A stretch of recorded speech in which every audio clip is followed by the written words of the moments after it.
Welcome to my recap of every live-action Batman film since 1989. Use the chapter markers to skip ahead, or just sit back and enjoy the recap. In Gotham City, the citizens are protected by a hero. Some doubt his existence and write him off as urban legend, but others know the truth, that all criminals should fear the Bat. And the hero has his work cut out for him. Gotham is a city synonymous with crime. That's the new District Attorney Harvey Dent's platform. He promises to root out the syndicate in their city and make Gotham a safe place for decent people. That syndicate is led by Carl Grissom and his right-hand man, Jack Napier. Not only does Carl have to worry about Harvey, but there's also the matter of Jack sleeping with his wife, something Jack thinks Carl is unaware of. At the Gotham Globe, Alexander Knox is mocked by his colleagues for covering Batman, who is obviously a hoax. But at his desk, he finds a woman who believes his stories, renowned photographer Vicky Vale. She proposes they work together for a story on the hero. Knox enthusiastically agrees, but it'll be tough. The best place to start would be Commissioner Gordon.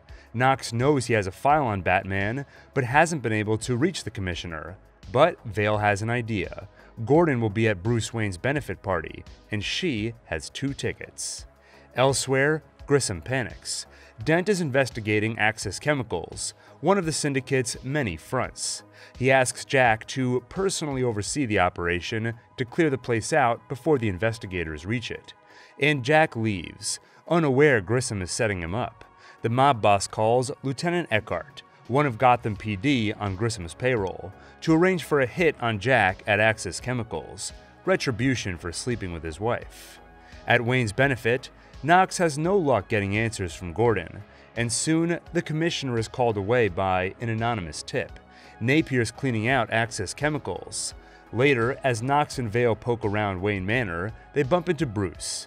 He knows Knox's writing and Vale's photos. Their talk is interrupted by Bruce's butler, Alfred, who lets him know Commissioner Gordon was called away unexpectedly. Alfred's knowing gaze tells Bruce that he'll need to be Batman tonight. In the Batcave, Bruce watches footage recorded from one of the hidden cameras at his party and learns where the Commissioner was heading, Axis Chemicals, a place where the corrupt Lieutenant Eckhart and his men prepare to kill the unsuspecting Jack Napier. But inside, when Jack sees all the records already gone, he knows it's a setup. He evades police fire as Commissioner Gordon arrives and takes over from Eckhart. He orders them to cease fire. Jack is to be taken alive. In the chaos, Jack kills Eckhart for setting him up. Then, before he escapes, Batman gets to him. In their brawl, despite Batman's attempt to save him, Jack falls into a vat of green acid. The next night, Vicky heads to Wayne Manor for a date with Bruce. There, Alfred regales her with tales of raising the boy, and she tells Bruce about her childhood. They get to know each other, while elsewhere, Jack gets to know his new self. A doctor removes bandages, and in the mirror, Jack is disgusted by what he sees. Then, his mind seems to snap as he continuously laughs a mad laugh. At Wayne Manor, Bruce and Vicky finally kiss. And at Grissom's home, Jack Napier pays the mob boss a visit, where he debuts his new face and name. The Joker, with green hair, pale white skin, and a face stuck in a rictus grin. He dances with joy as he kills the man who set him up. The next morning at Wayne Manor, Vicky invites Bruce to lunch at her place, but he's going to be out of town for a few days. On her way out, she learns this is a lie, when Alfred is confused by her mention of their travels. Elsewhere, the Joker informs the other crime leaders that he's taking over for Grissom. When one opposes him, Joker shakes his hand, and a small device in his palm reduces the man to a smoldering skeleton.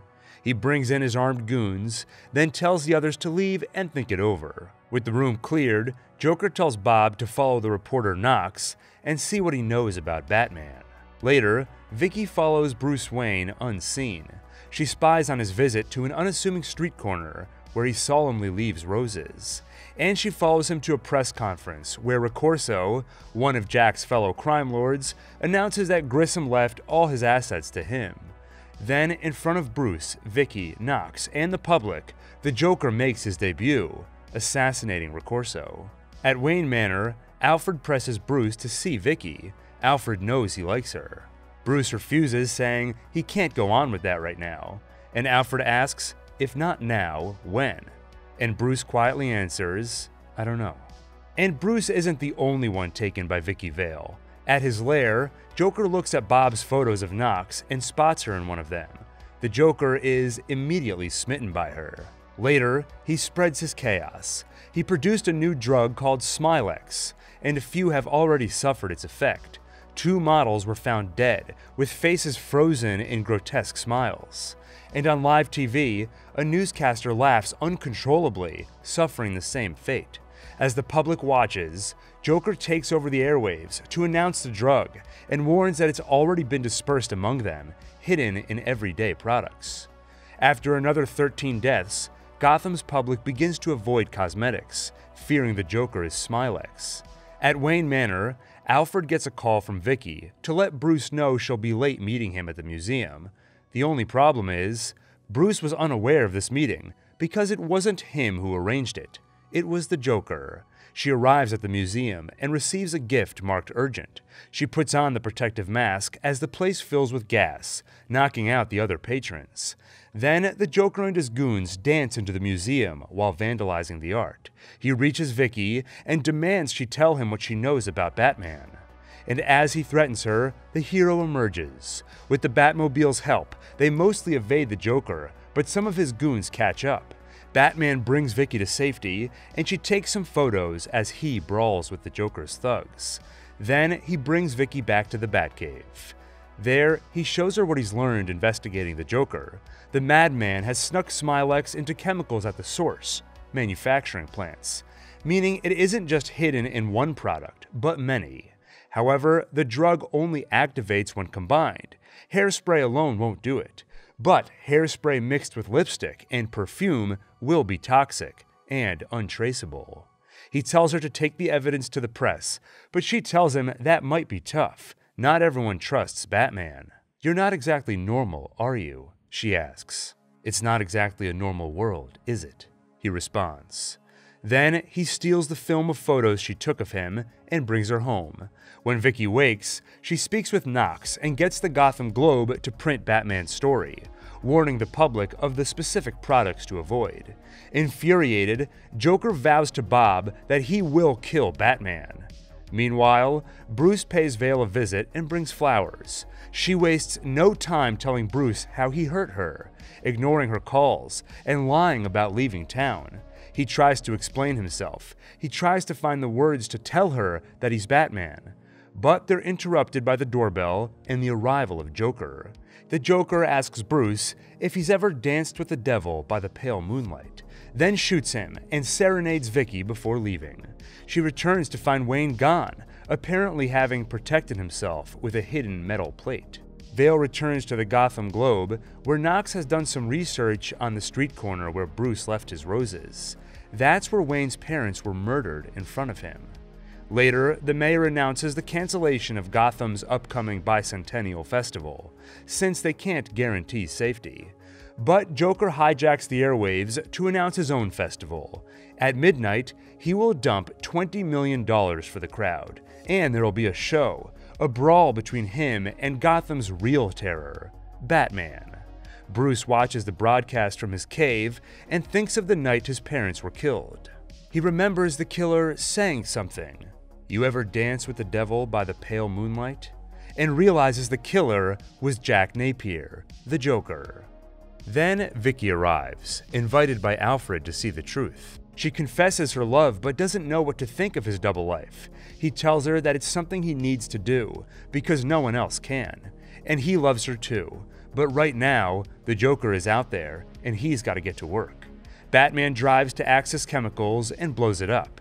Then Joker kicks off his festival with a large clown float. His goons throw money to the crowds as Knox and Vicky arrive to report on Gotham's greed. As Joker wins over the crowd's favor, he activates the float to release Smilex into the crowd. Through her camera, Vicky spots the gas tanks and runs into her car for safety. Knox grabs a gas mask, and Gotham citizens die with smiles on their faces.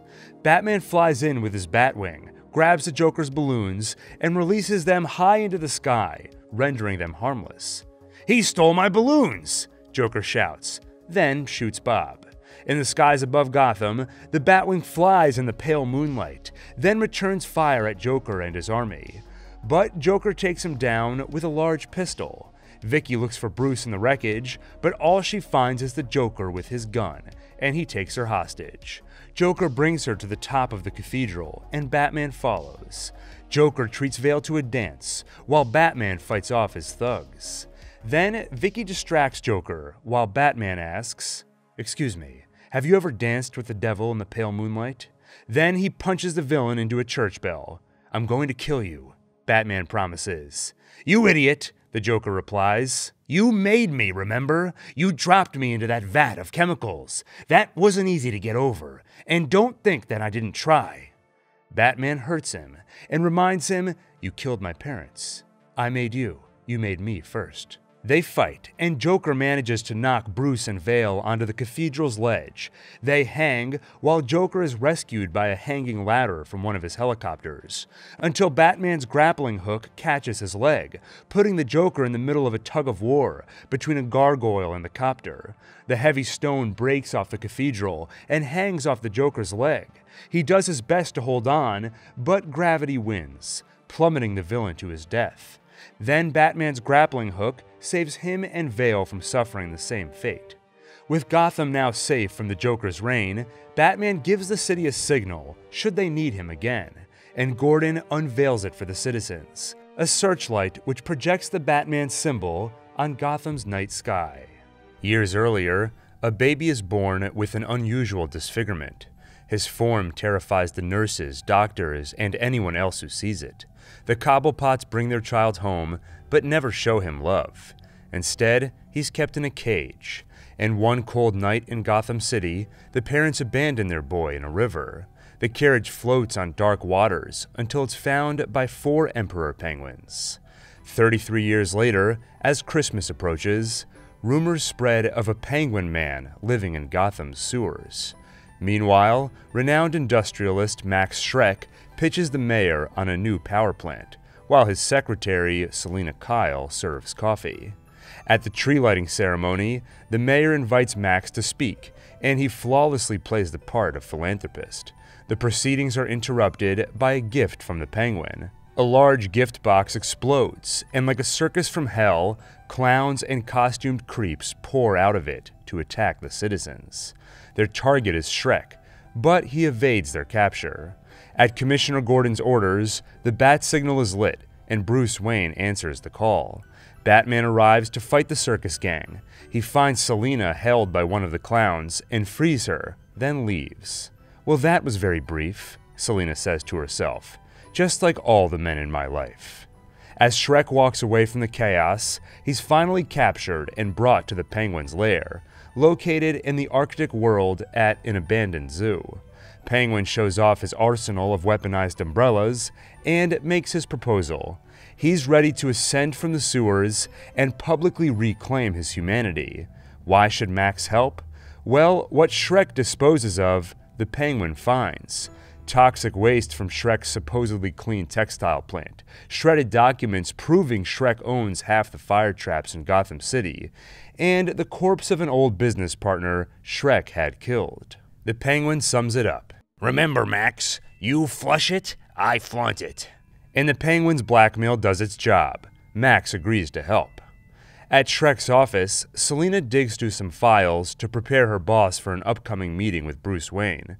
But she makes the mistake of looking at some protected files, which prove that Schreck's power plant will not produce power, but will instead steal it from Gotham.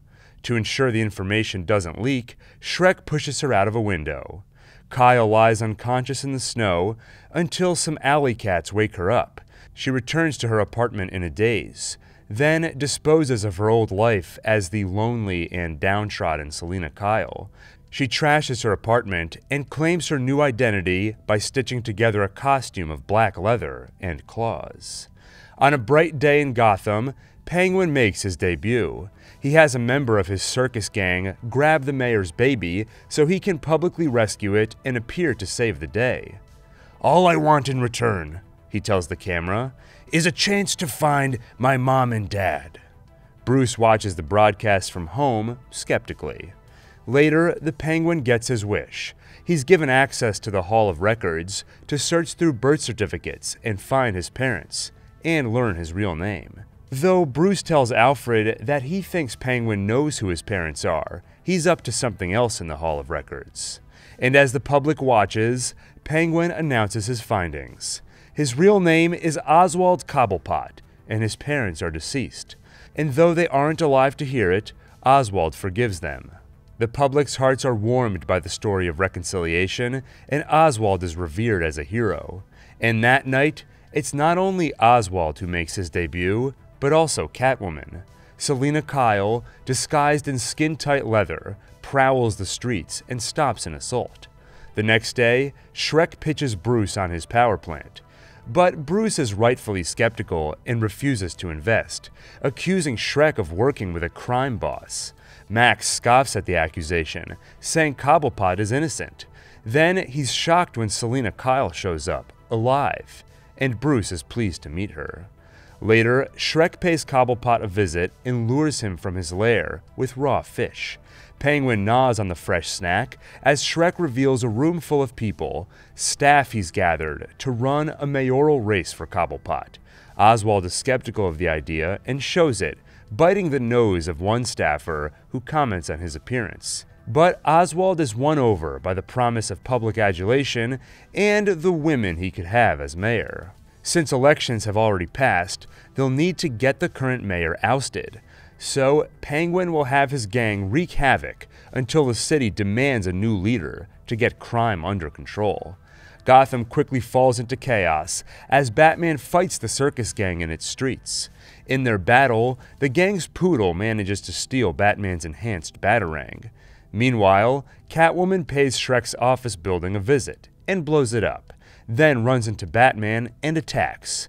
In their fight, both walk away wounded, Catwoman with a burn on her arm, and Batman with one of her claws in his side. But the fight ends when Batman throws her off a building, though she's saved by an oncoming truck. The next day, Oswald Cobblepot announces his bid to run Gotham. The current mayor is failing to stop the crime wave, but Cobblepot promises he could bring it to an end. After the announcement, he finds Catwoman waiting in his hideout. She proposes an alliance to remove the thorn in both their sides, Batman.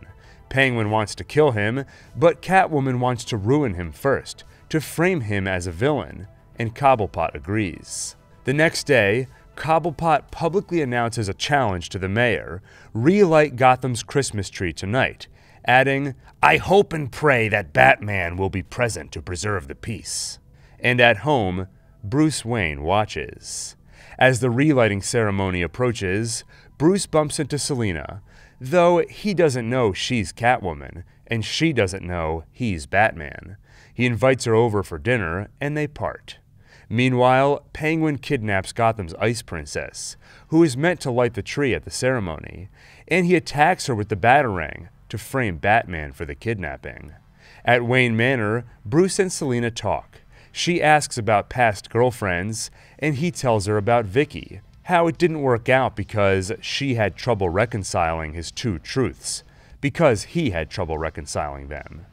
Then they make out, while Bruce protects his side scratched by Catwoman, and Selina protects her arm burned by Batman. They're interrupted by a news report that the Ice Princess was kidnapped, and Batman's Batarang was found stained with blood, pointing to him as a suspect. Both frantically excuse themselves and leave.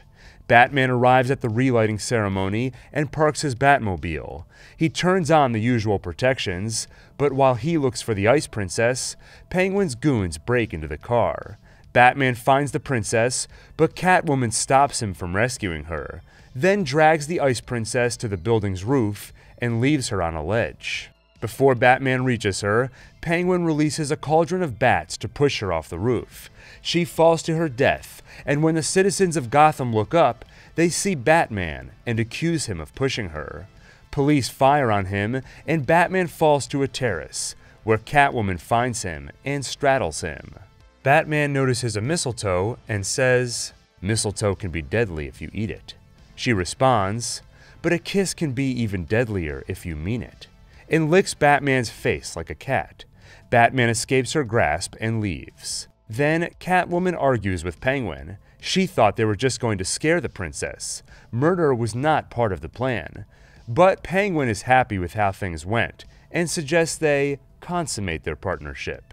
When she rejects his advances, he retaliates by strapping her to a flying umbrella, but she quickly frees herself and lands safely. Batman returns to the Batmobile, unaware it's been wired for Penguin to control remotely. Penguin plows the car through citizens and traffic, while Bruce struggles to take control. During the chaos, Penguin speaks to Batman through a video feed, ranting about how he deceived Gotham. Eventually, Batman locates and removes the Penguin's device. Batman survives the night, but the Penguin's plan was a success. The next day, Batman's reputation is in tatters, and citizens demand Cobblepot take over as mayor. As Cobblepot addresses the public, Bruce remotely jams his frequency and over the speakers plays recordings from the previous night. Penguin's rantings to Batman, proving him a crook. The crowd turns on Cobblepot, pelting him with eggs and tomatoes. And as Shrek turns his back on the disgraced mayoral candidate, Cobblepot runs off and returns to his Penguin sanctuary. Then he reveals to his circus gang what he was really up to at the Hall of Records. He collected the names of every firstborn son in Gotham, like he was, and like him, a terrible fate awaits them. While their parents party at Shrek's annual masquerade ball, Penguin's gang will pay their homes a visit, kidnap their sons, and kill them all. At the party, Bruce and Selina dance. He admits he only came to the party to see her, and she admits she only came to kill Max. "Who the hell do you think you are?" Bruce asks. "I don't know anymore, Bruce," she answers. And they kiss, before she notices they're under a mistletoe and adds, "You know, mistletoe can be deadly if you eat it." Bruce replies, "But a kiss can be even deadlier if you mean it." And suddenly, they know each other's true identities. The party is interrupted when Penguin explodes through the floor. He tells the crowd that his goons are coming for their children. Then he takes Shrek and heads back for the sewers, where he holds the man hostage. Above ground, the circus gang loads infants and toddlers onto caged train cars, until the Batman appears. The train returns to Penguin with no children, only his monkey helper with a note from Batman. "Dear Penguin, the children regret they're unable to attend." An infuriated Penguin gives a roaring speech to his army of weaponized, mind-controlled penguins, and sends them to destroy Gotham. With missile torpedoes strapped to their backs, the flightless birds waddle into the city streets. Meanwhile, Batman heads toward Penguin's lair in his bat boat, and with Alfred's help, takes control of the bird army, jamming Penguin's signal and sending them back the way they came. Then, the hero and villain face each other in a standoff, surrounded by Penguin's army. But Batman has his own army. A torrent of bats surround Penguin and send him tumbling through the observation window, crashing him into the cold water of his Arctic lair. Meanwhile, the Penguin army's missiles launch in Penguin's backyard rather than Gotham Plaza as intended. Underground, Shrek frees himself, only to face Catwoman and her whip. Before she can kill him, Batman swings in to stop her, hoping to send Max to a jail rather than a grave. "Why do this?" Batman asks, approaching the cautious cat. "Let's just take him to the police, then we can go home together." Tears fill her eyes, and Batman adds, "Selina, don't you see? We're the same." He removes his mask and continues, "Selina, please." But she refuses.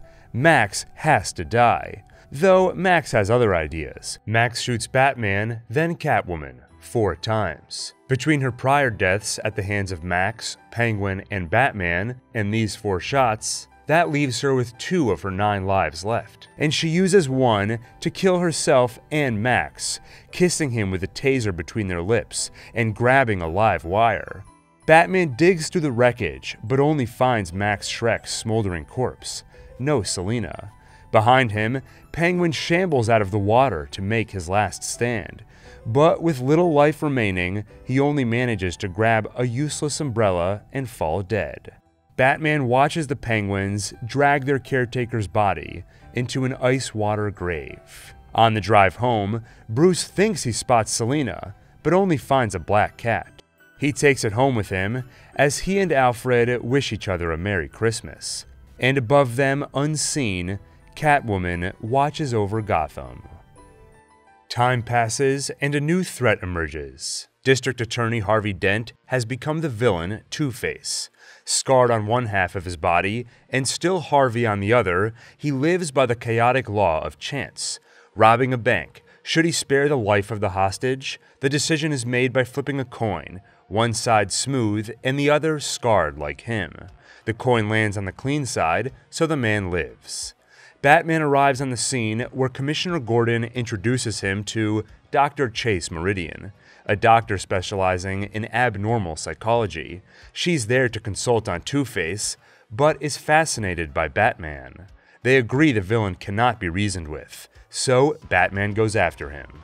He saves the hostage and thwarts the crime, but Two-Face escapes. At Wayne Enterprises, Bruce meets Edward Nygma, an unhinged employee who idolizes him. Nygma shows Bruce his latest work, a device which beams TV signals into the human brain. Bruce notices the bat signal calling him from outside, so he cordially ends the visit, telling Ed that manipulating brainwaves is too dangerous. He'll have to hold off for now.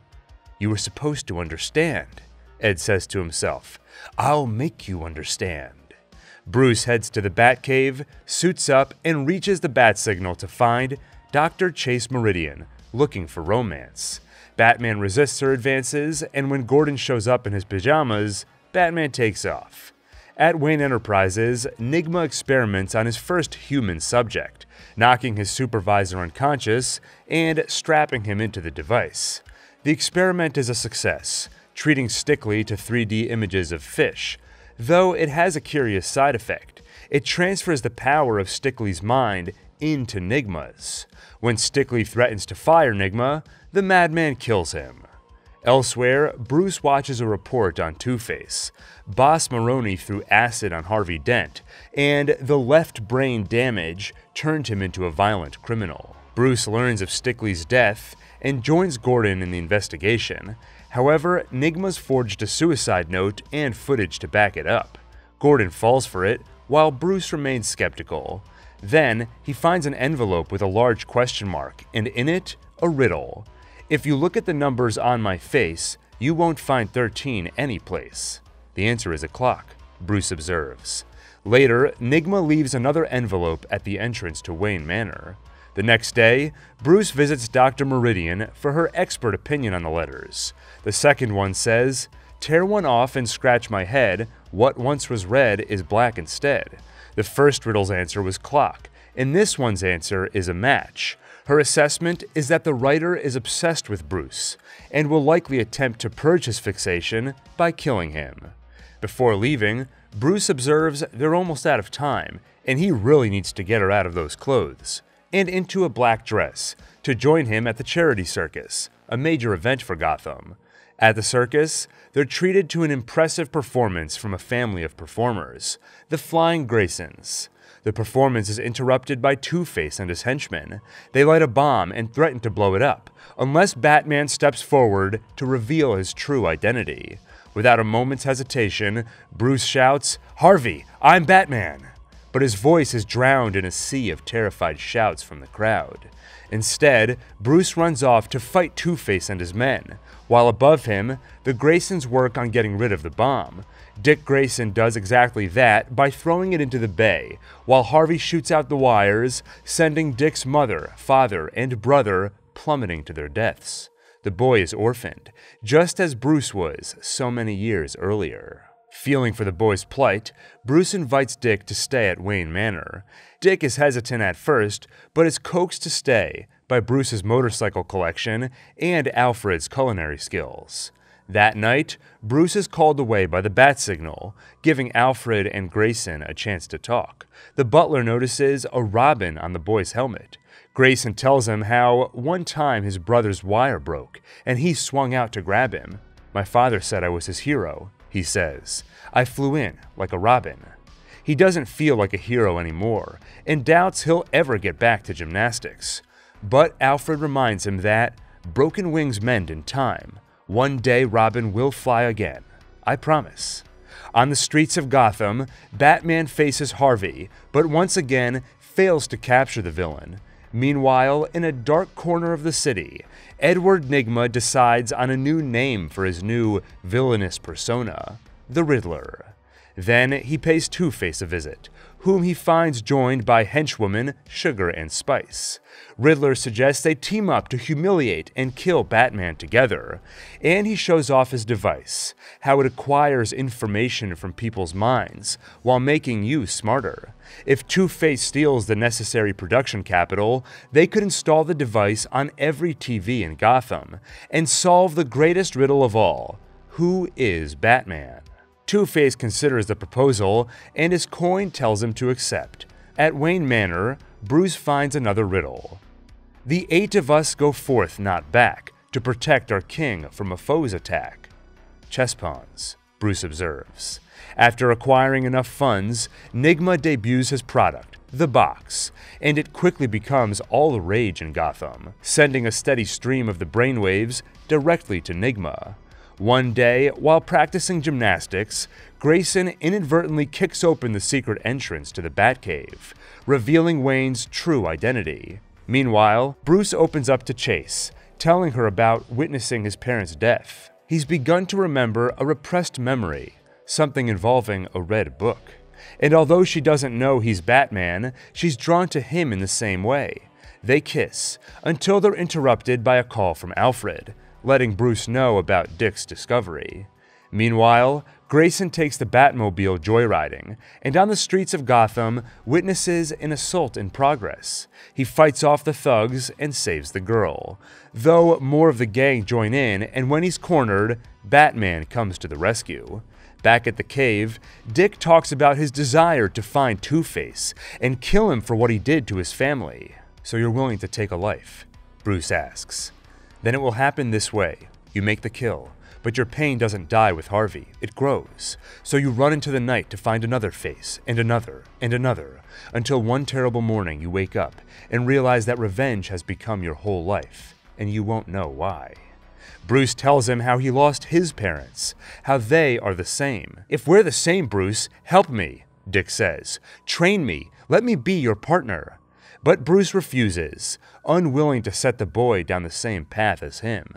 That night, they attend Nygma's gala, where he debuts a new version of the box.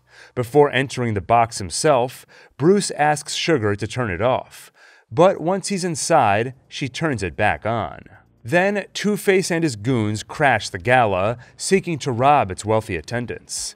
He's apparently grown impatient and sought to draw Batman out sooner with a little murder and mayhem. Bruce runs out to change and returns as Batman. He fights Two-Face's army while Dick runs outside, and Alfred sneaks him his old circus outfit. In the midst of battle, Chase kisses Batman and tells him, "My place, midnight." Batman continues his fight, and Two-Face manages to trap him under debris, until Dick comes to the rescue. Back at the cave, Bruce chides him, but Dick insists he'll continue to help. After he leaves, Alfred suggests Bruce pay Chase a visit.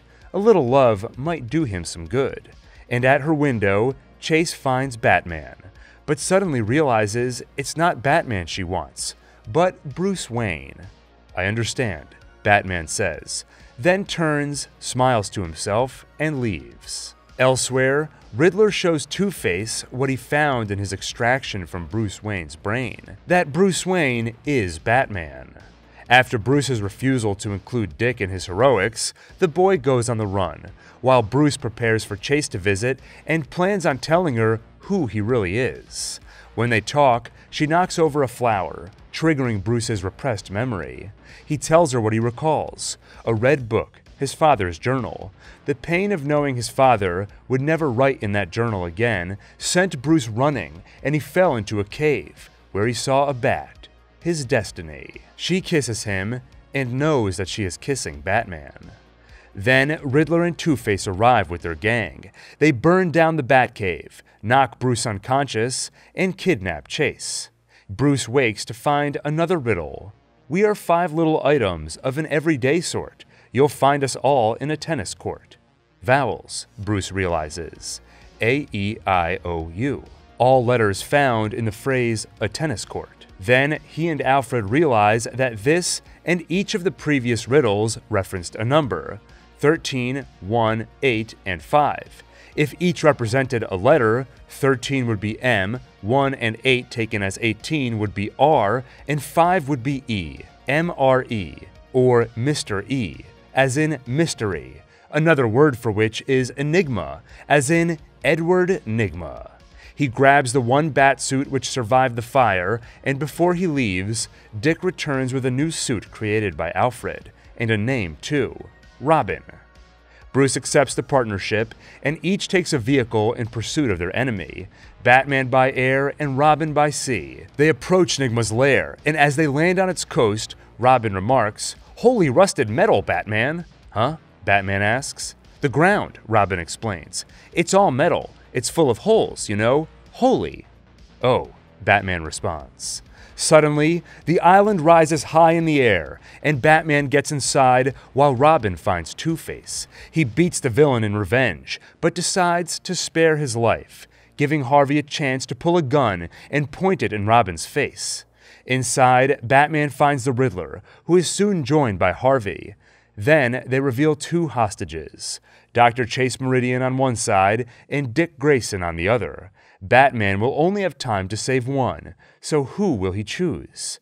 But the Riddler has underestimated Batman. The hero throws a batarang into the villain's machine, reversing the flow of brainwaves. As Riddler's mind loses its recently acquired IQ, he flips the switch to drop the hostages.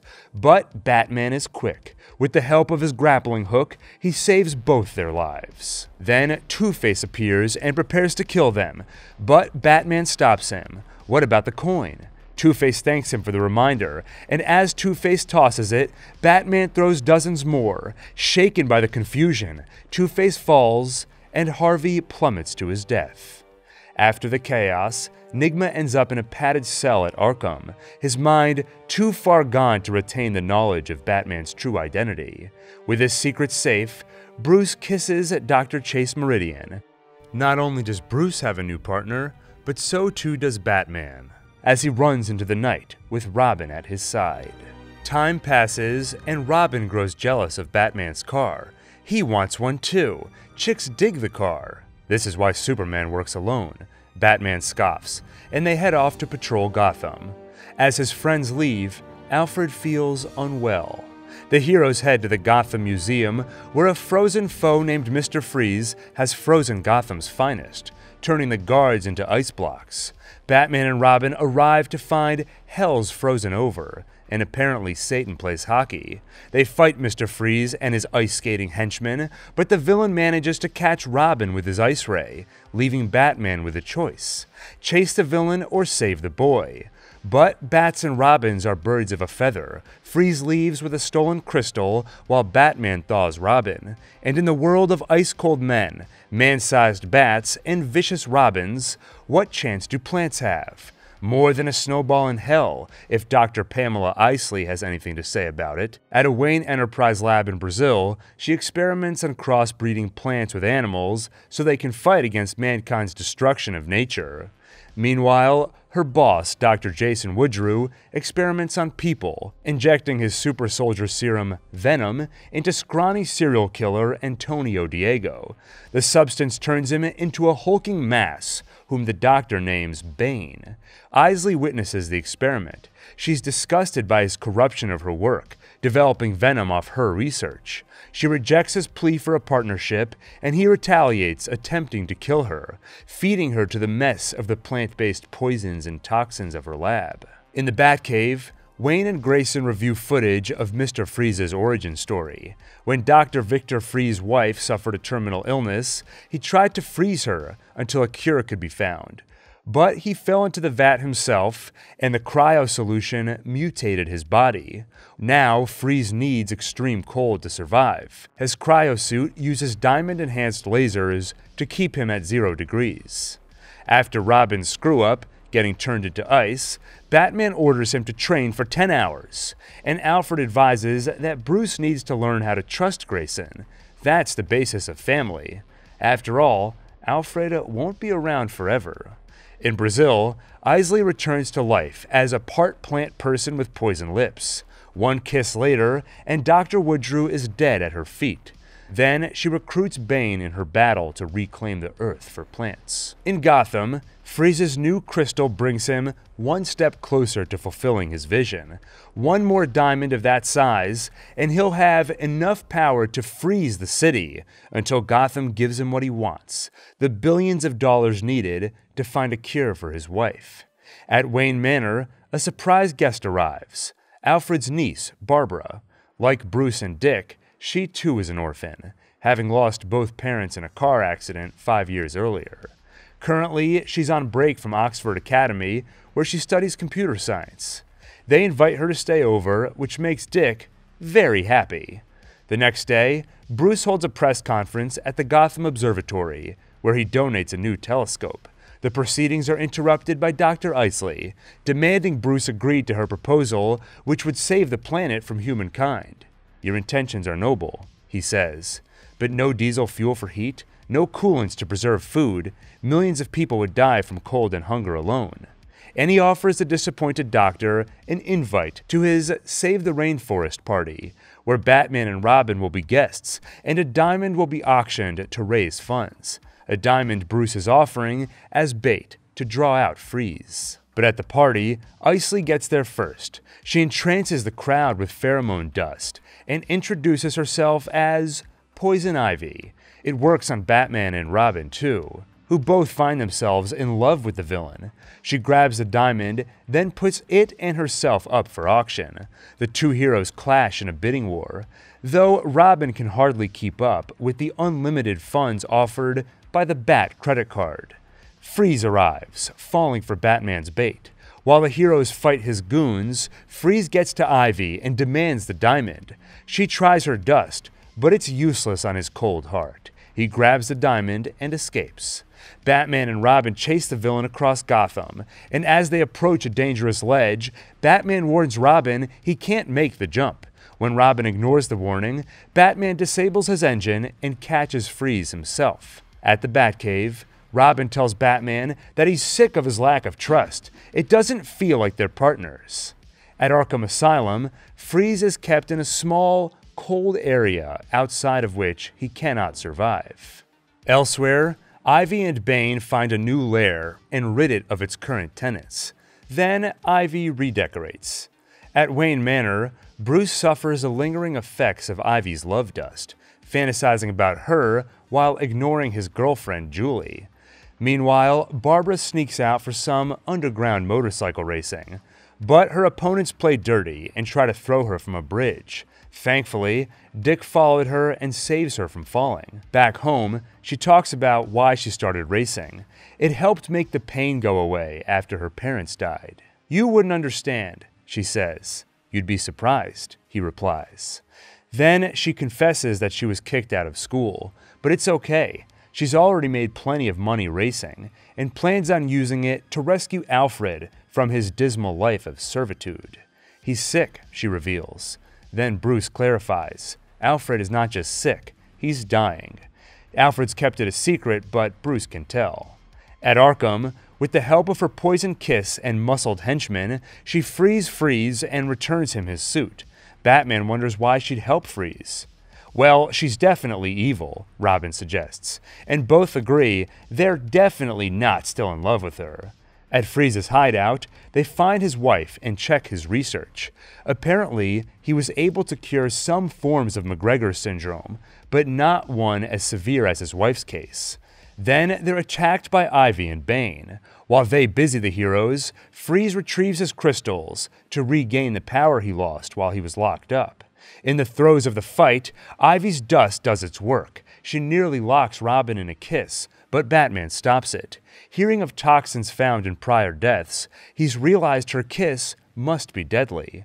Robin accuses Batman of being jealous, and the two fight as Ivy and Bane wander off. Then Robin announces he's going solo. He doesn't need Batman. And Ivy, jealous of Freeze's wife, deactivates the machine which keeps her alive, then grabs her necklace to show Freeze, blaming his wife's death on Batman, claiming he's the one who deactivated the machine.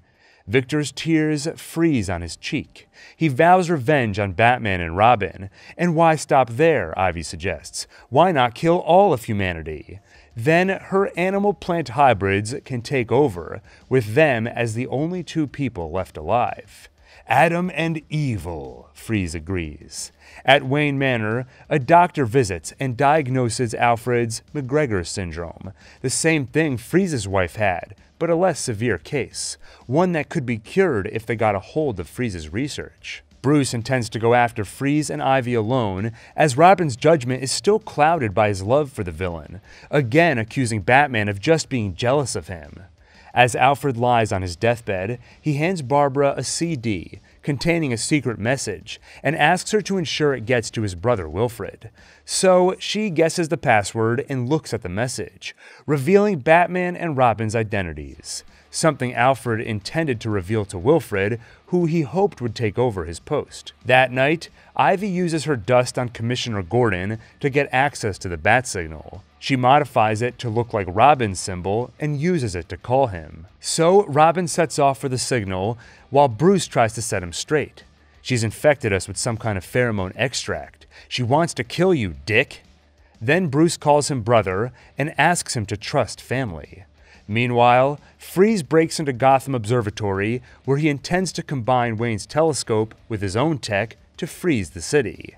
At the Batcave, Barbara tells Alfred's brain algorithm that she wants to help Batman and Robin. Fortunately, he knew this day would come and already prepared a suit for her. Robin arrives at the Robin signal to meet Ivy, and in exchange for a kiss, she reveals Freeze's plan. But Ivy is disappointed to learn her kiss doesn't work on rubber lips. She throws Robin away. Then his backup arrives. But Batman's taken out by some vines. Then his backup's backup arrives, Barbara. She defeats Ivy, feeding her to her own overgrown Venus flytrap. Batman recovers and meets the new hero, asking, "And you are?" "Batgirl," she replies. "That's not awfully PC," he points out. "What about Batperson or Batwoman?" Freeze begins his process. "Let's kick some ice," he says to himself. And as Gotham freezes, the two Bats and a Robin head to the observatory. There, they can realign satellites which communicate with the telescope to reflect the sun's rays at Gotham and thaw the city. They get to work, until Freeze and Bane show up. But they're no match for the heroes. Robin kicks out Bane's tube, and he deflates. Meanwhile, Batman overpowers Freeze and gets the satellites positioned to thaw Gotham. "Freeze in hell, Batman!" Freeze yells as he blows up the observatory. The heroes evade the explosion and return to the observatory. With the targeting mirrors destroyed, it'll take a genius to align the satellites properly. Thankfully, they've got at least two of those. Batgirl and Robin get to work, and the city is saved. Batman finds Freeze and tells him they managed to save his wife, despite Ivy's attempt to kill her. She still needs a cure, but she's back in stasis, waiting for Victor. Then Batman reminds Freeze of his old life, as a doctor who saved lives, and asks him to save one more. The doctor answers by handing Batman the cure he needs to save Alfred. Then Victor heads to Arkham Asylum and meets his new cellmate, Poison Ivy. A new day dawns at Wayne Manor. Alfred wakes up from his deathbed cured, and three heroes run into the night, in search of more evil to vanquish. In another world, there is another Bruce Wayne, yet to wear the cape and cowl. At a young age, Bruce Wayne learns about fear. Playing with his friend Rachel, he falls down a dry well and finds himself in a swarm of bats. His father rescues him and tells him why we fall, so we can learn to pick ourselves up. From that day on, the bats are a mainstay in his nightmares, and not long after that, he learns about loss. His parents take him to the opera, and then the bats show up. He begs them to take him home, and they listen, but they never make it. A mugger, Joe Chill, gets nervous and pulls the trigger, killing Gotham's wealthy philanthropists, Thomas and Martha Wayne. At Gotham PD, Officer Jim Gordon comforts the young Bruce and offers him a coat. Then he's left in the care of his family's trusted butler, Alfred Pennyworth. Years later, Chill strikes a deal with the DA. He testifies against crime boss Carmine Falcone in exchange for early release. But Bruce cannot abide his parents' killer going free, so years after leaving Gotham, he returns with revenge on his mind.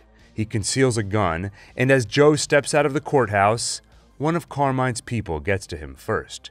Bruce watches the assassination and watches Joe Chill die as his chance for revenge is stolen away. His childhood friend Rachel works for the DA and bemoans the lost opportunity for Chill's testimony. Bruce offers that maybe he deserved death, then shows Rachel the gun. She's disgusted. "Your father would have been ashamed of you," she says, and shows him Gotham's hidden underbelly, where Falcone keeps the lower class pumped full of crime and drugs, preying on their desperation. Taking Falcone down is the only way to save Gotham and fulfill the vision once held by Thomas and Martha Wayne. That is far more important than Bruce's selfish need for revenge. So Bruce pays Falcone a visit to prove he isn't afraid, and the crime boss sets him straight. Falcone's got Gotham's wealthy and powerful in his pocket. He could kill Bruce without consequence, and if Bruce doesn't care about his own life, Carmine reminds him that he could kill Alfred or his friend Rachel. He reminds Bruce that he doesn't know his world. Bruce has never seen the ugly side of life and never tasted desperate.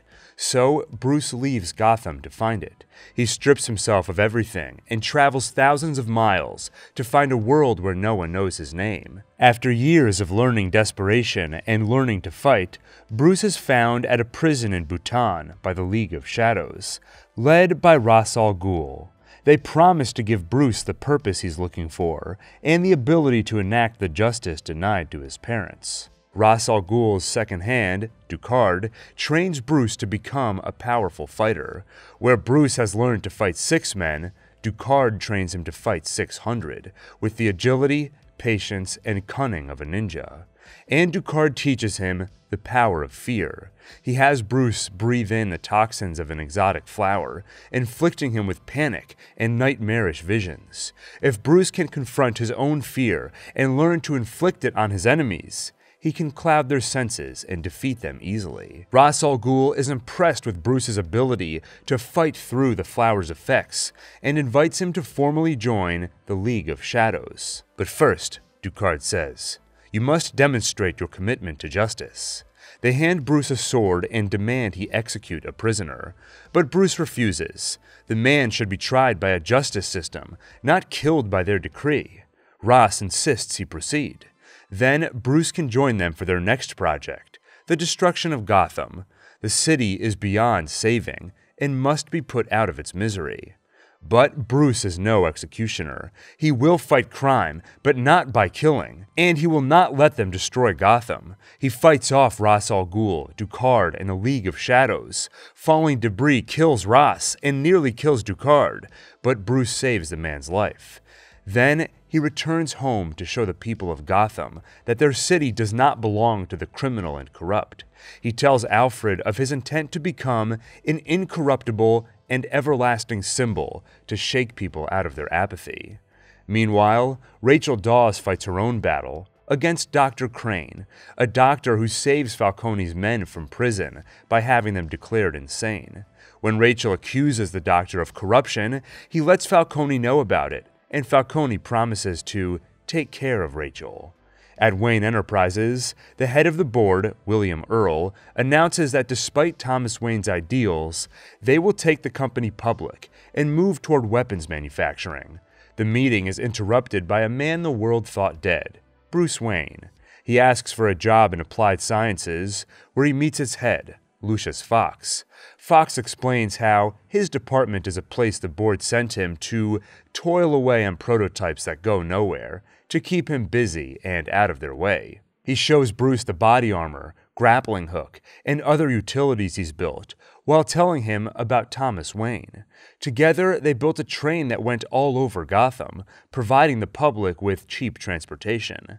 Elsewhere, corrupt Officer Flass offers Jim Gordon a cut from his latest bribe. And as always, Gordon refuses. Back in his office, a disguised Bruce pays Gordon a visit and asks him why no one stops Carmine Falcone. Gordon answers that Falcone bribed all the right people. To take him down, they'd need leverage on Judge Faden. After their conversation, Bruce disappears, but takes a tumble when he leaps from the roof. So, he asks Fox for something to help with base jumping, and he offers an advanced fabric, resembling a cape. Then shows Bruce the tumbler, and he takes the military-grade vehicle for a test drive. With Alfred's help, he customizes the suit and utilities to symbolize bats. He debuts his new symbol by crashing the latest drug shipment, supervised by Falcone and Flass. He attacks their men from the shadows, and while the frightened men battle their unseen foe, Falcone cowers in his car. "What the hell are you?" he asks. Bruce rips him out of the car and answers, "I'm Batman." Then he foils an assassination attempt on Rachel and leaves her with incriminating photos, leverage on Judge Faden. Later, Jim Gordon and his officers find Falcone unconscious, strapped to a floodlight, projecting something resembling Batman's symbol onto Gotham's night sky. Between Falcone at the crime scene and the photos, the DA have everything they need to put the crime boss behind bars. Meanwhile, William Earl learns some disturbing news. One of their prototypes was stolen, the microwave emitter, a powerful weapon meant to vaporize an enemy's water supply. Later, Bruce acts the part of billionaire playboy as cover for his new life as a vigilante, and bumps into Rachel, who scoffs at his seeming indifference to Gotham's plight. But he promises that inside, he is more than he appears. But she's unimpressed, saying, "It's not who you are underneath, it's what you do that defines you." Elsewhere, Dr. Crane visits Falcone to ensure he won't talk about who Crane really works for, or what they're really planning. Crane releases a toxin that induces nightmarish hallucinations, then dons a scarecrow mask, terrifying the drugged Falcone. That night, Batman pays Gordon a visit, letting him know what he saw at the docks. The drugs were split, half for the dealers and half for something else. To figure out what, Batman pays Gordon's partner Flass a visit. After some intimidation, Flass shares what little he knows. The drugs were laced with something different, and they were sent somewhere for a couple of days before going to the dealers. Somewhere in the Narrows. And in the Narrows, Batman finds Crane. Batman strikes, but ends up poisoned by the Scarecrow's toxins and set on fire while suffering the drug's nightmarish visions. He leaps from the building and puts out the fire in rainwater. Then, between visions of his childhood grief and bats, he calls Alfred for help.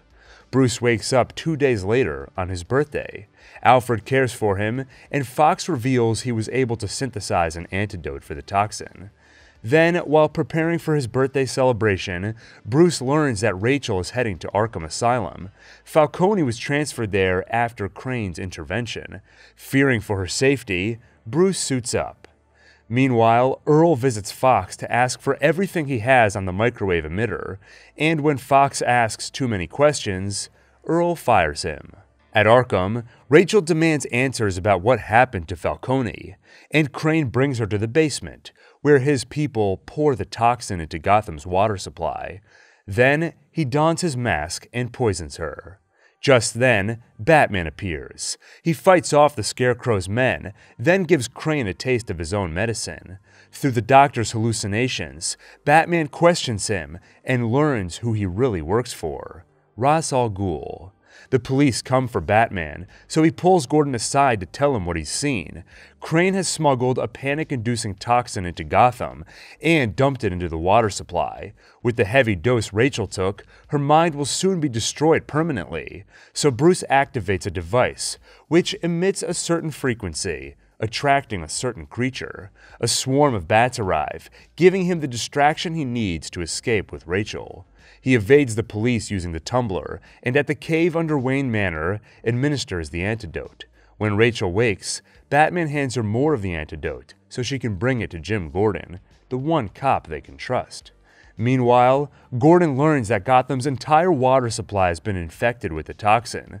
The only reason they haven't felt its effects is because drinking it won't harm you. It must be absorbed through the lungs. At Wayne Manor, Bruce administers a sedative to Rachel so Alfred can bring her home without giving up his identity.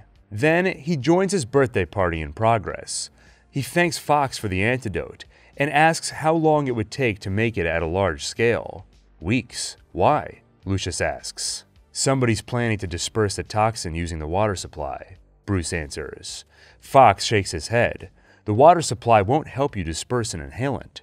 Then he realizes that the stolen microwave emitter could vaporize all the water in the mains, which would disperse the inhalant.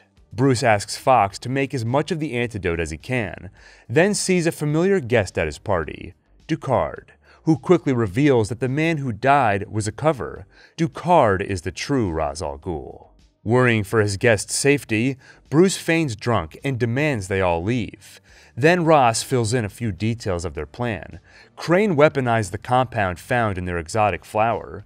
Ross intends to flood Gotham with it and watch the city tear itself apart through fear. The League of Shadows has been a check against human corruption for thousands of years, he explains.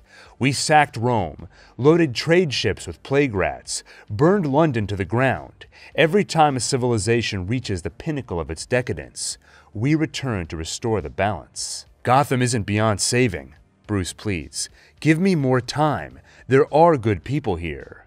Ross answers by having his men burn Wayne Manor to the ground, then continues, explaining how the League tried destroying Gotham once before, through economics, but they didn't count on Thomas and Martha Wayne keeping the city afloat.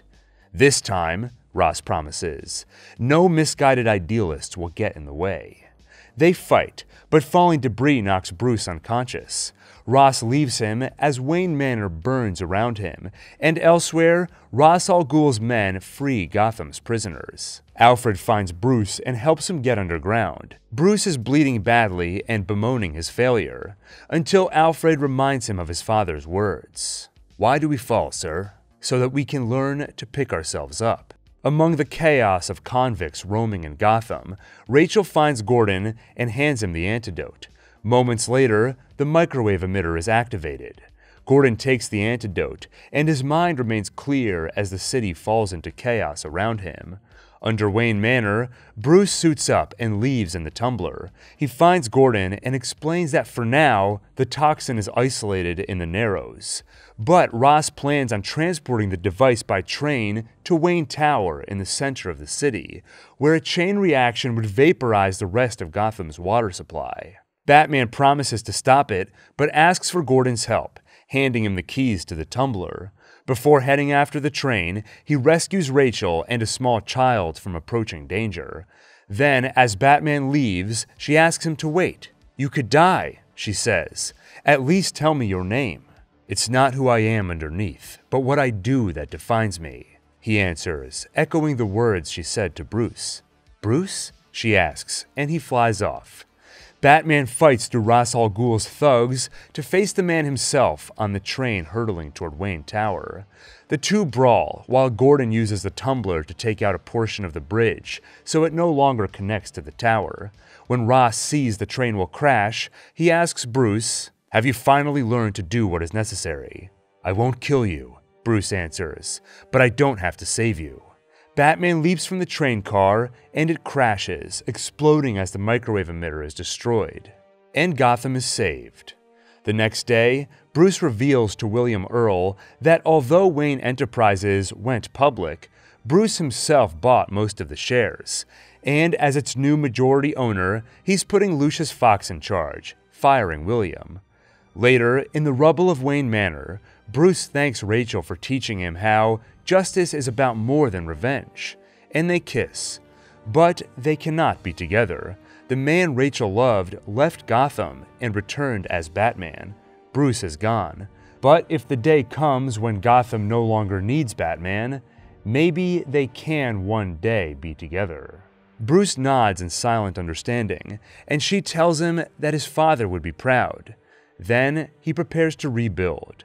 Gordon installs a bat symbol on a floodlight to create the bat signal. He uses it to call for Batman and tells him that thanks to his work, the city is in a more hopeful place. But Batman's antics have also given way to escalation. Villains have responded to his theatrics with their own, like this new guy, the Joker. The Joker begins his rise in Gotham's underworld by robbing the bank where the mob keeps their money. He has each of his men kill the other so he can leave with the full share of cash. And it's not just villains Batman's inspired, but other vigilantes too. When he busts Scarecrow for dealing drugs, he also contends with copycats, wearing bat masks and hockey pads. At the scene of Joker's crime, Gordon and Batman meet to decide their next move. The bank Joker robbed is one of 5 they've identified as working with the mob. Now that they've been identified, it's time to make some arrests. But busting all 5 banks will require a lot of backup, meaning the new district attorney will be involved. Bruce investigates the new DA to see if he can be trusted. His name is Harvey Dent, and he's currently dating Rachel. In court, Harvey flips a coin to decide who will lead their hearing, him or Rachel. As always, somehow, the coin flip goes his way. He takes the lead, asking the witness to confirm Salvatore Maroni is the new head of the Falcone crime family, now that Carmine is at Arkham. But the witness refuses and instead tries to shoot the DA. When the gun fails, Harvey disarms it and inspects the firearm. Carbon fiber, .28 caliber, made in China, he says. If you want to kill a public servant, Mr. Maroni, I recommend you buy American. Dent continues the hearing and the courtroom applauds Gotham's White Knight. Afterward, he meets with Gordon, who is skeptical of the new DA. Dent has a reputation since he investigated so many officers while at Internal Affairs. But Gordon needs Dent's support to get warrants for the 5 banks. So he plays nice, but gives Dent as little info as possible. I'll get you your warrants, Harvey says, but I want your trust. Oh, you don't have to sell me, Dent, Gordon replies. We all know you're Gotham's White Knight. Yeah, well, I heard they have a different name for me down at MCU, Harvey replies. Later, Bruce crashes Harvey and Rachel's dinner to suss out the new DA. He's quickly convinced Harvey is the real deal and can be trusted. But someone in Harvey's department leaks. The mob's banker, Mr. Lau, learns of their plan to move on the 5 banks. So he gathers all their cash and hides it in Hong Kong, outside Dent's jurisdiction. Gotham's crime lords meet to discuss the situation, including Maroni, Gamble, and the Chechen. Then the man who robbed them shows up, the Joker. Gamble's guard approaches, so Joker kills him with a pencil. With the mob's attention, he makes a proposal. The mob is running scared because of Batman, and their money isn't safe. The vigilante has no jurisdiction and will easily get to Lau. He offers to kill Batman in exchange for half their money. Gamble is disgusted and shouts, "Enough from the clown!" and Joker reveals a suicide vest to stave off their attack. Then he leaves his calling card and takes off. Gamble puts a bounty on Joker's head, so the clown plays dead to get close, then pulls a knife on Gamble and tells him about his scars. How his drunk of a father killed his mother in front of him while laughing. How his father looked at him and asked, "Why so serious?" before carving the permanent smile on his face. Joker kills Gamble. Meanwhile, Bruce and Fox arrive in Hong Kong for Mr. Lau. There, Fox sneaks a cell phone into Lau's office. The phone is enhanced with new tech using sonar to map the environment. With its help, Batman fights through Lau's guards to grab the man himself, and delivers him to Gordon. Harvey, Gordon, and Rachel strike a deal with him to testify about the mob's dealings, and with his help, 549 criminals are arrested. The mayor warns Harvey that the blowback will be fierce, and as though on cue, one of the Batman's copycats is found hanged, painted like a clown, and left with a note from the Joker. Will the real Batman please stand up? The Joker follows up with a video played on the news. He demands Batman reveal his identity. Until he does, more will die. Then he kills another of Batman's copycats on camera. That night, Wayne throws a fundraiser for Harvey. There, he talks to Rachel. He reminds her of what she once told him. When the city no longer needs Batman, they can be together. With Harvey, Bruce believes that time is coming. Meanwhile, Gordon gets a forensics update on the Joker's card. 3 sets of DNA were found, belonging to Judge Cirillo, Harvey Dent, and Commissioner Loeb. Joker's next targets. Gordon sends officers to protect all 3, and at the fundraiser, Harvey tells Rachel that he wants to spend the rest of his life with her. She isn't sure how to answer. Then, as Judge Cirillo is blown up and Loeb is poisoned, Bruce knocks Harvey unconscious to hide him. And the Joker arrives, looking for Harvey. He intimidates the guests until Rachel shows herself. The Joker tells her about his scars. He tells her about a wife who told him that he needs to lighten up and smile more, how she gambled and got in deep with the sharks, how they carved her face in retaliation, and how he carved up his own to show her the scars didn't bother him. She left him after that, disgusted at the sight of his disfigured face. And now, he always sees the funny side of things. Now, he's always smiling. Batman arrives to fight him off and rescue Rachel. Back underground, Alfred gives Bruce his assessment of the Joker. Years ago, Alfred and his friends were working for a government in Burma. They tried to buy loyalty from the tribes, bribing them with precious stones. But a bandit kept stealing them. After months of searching for the stones, they learned the man was stealing them just to throw them away. He wasn't looking for anything logical like money. Some men just want to watch the world burn. At a crime scene, the Joker leaves a note indicating his next target, the mayor. And the next day, at the parade honoring Commissioner Loeb, the Joker and his men disguise themselves as officers to hide among the procession. They fire at the mayor, but Gordon protects him, taking the bullet himself. Harvey Dent reaches his limit. He tires of the crime in Gotham and takes matters into his own hands.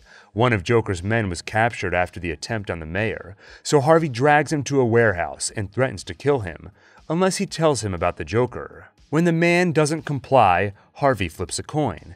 Heads, the man lives. Tails, he dies. Luck smiles on the man, so Harvey goes for another round, until Batman arrives to stop him. The man won't give him any answers. He's an inmate from Arkham with a broken mind, the kind of mind Joker attracts. Batman warns that if anyone saw what Harvey was up to, it would ruin everything. The incorruptible Dent would be shown as a fraud, the criminals he arrested would be set free, and Gordon would have died for nothing. Batman tells him to call a press conference in the morning, where he'll give in to the Joker's demands and reveal his identity. Rachel warns that giving in won't stop the killing, and if Bruce outs himself, they won't let the two of them be together. But Bruce cannot have any more blood on his hands. Alfred advises that's what Batman is for. He can be the outcast, Alfred says. He can make the choice that no one else can make, the right choice. Bruce does not change his mind. At the press conference, Harvey Dent announces himself as the Batman and turns himself in for arrest.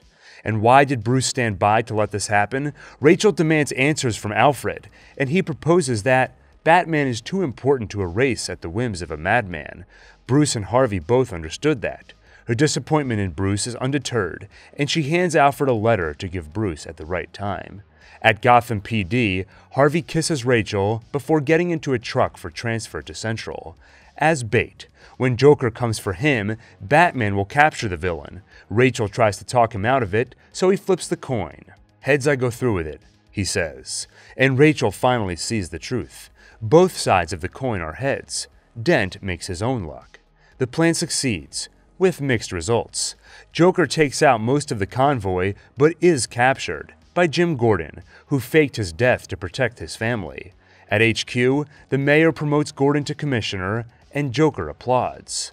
That night, the new commissioner gets a call. Harvey never made it home. Gordon demands answers from Joker and gets none, so he lets Batman try. At first, Joker only rants and shares his philosophy, that morals only exist when convenient.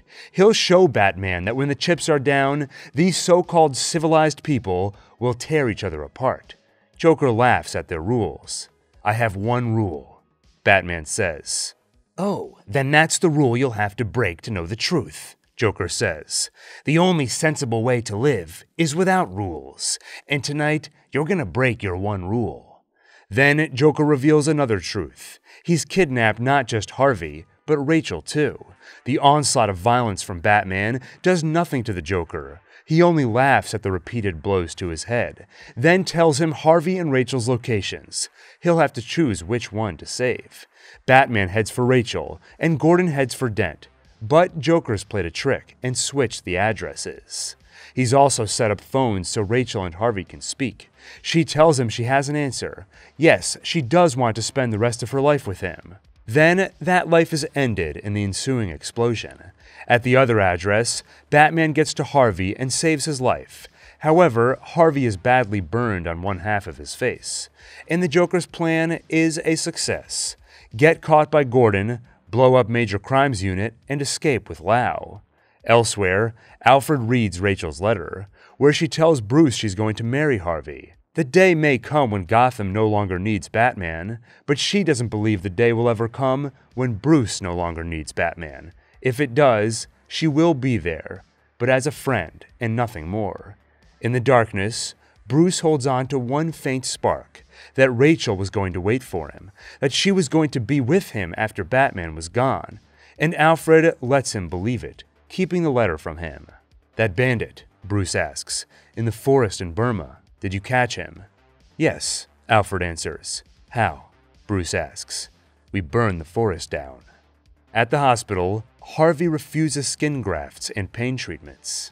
"Remember that name you all had for me when I was at Internal Affairs?" he says to a visiting Gordon, then demands Gordon repeat the nickname. "Two-Face," Gordon says. "Harvey Two-Face." The Joker works with the Chechen to obtain the money Lau transferred, then burns his half of it, killing Lau in the fire.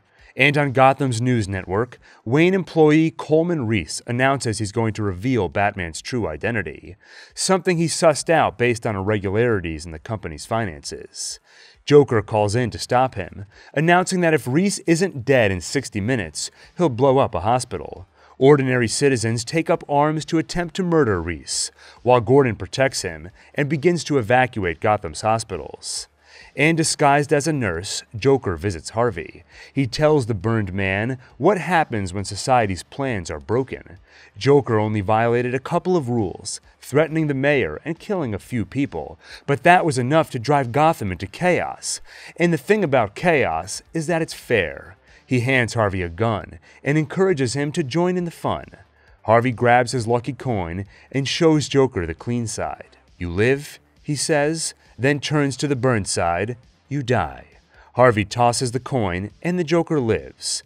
They leave the evacuated hospital and Joker blows it up. Then Joker sends another message to the city. More will die tonight, so if any Gothamites want out, they should leave the city, though the bridge and tunnel crowd should be careful. Meanwhile, Two-Face continues following the whims of his coin. He visits a corrupt officer, demanding to know who in the force helped Joker get to Rachel. The man doesn't know, and a coin flip landing burned side up means the man dies. Next, Two-Face visits Maroni and learns which officer picked up Rachel. It was Ramirez. The coin spares Maroni, but kills his driver. Underground, Lucius finds that Bruce hacked every phone in Gotham for mass surveillance, and used Fox's sonar tech for 3D radar. Fox is disgusted by this unethical use of the technology, but agrees to use it just once to find Joker. After that, if this tech remains at Wayne Enterprises, he'll quit. Bruce tells him once they're done to type his name into the computer. With Joker's threat on the bridges and tunnels, citizens flee by ferry. So, two boats leave Gotham, one full of ordinary citizens, and the other prisoners Gordon is transferring off-island, the criminals Harvey put away. Then, Joker reveals his plan. Each ferry is rigged with explosives, and each ferry has been given a remote detonator for the other ship. If neither blows up the other by midnight, Joker will blow them both up. Joker hopes to prove that people will turn on each other at the drop of a hat, but Gotham proves him wrong.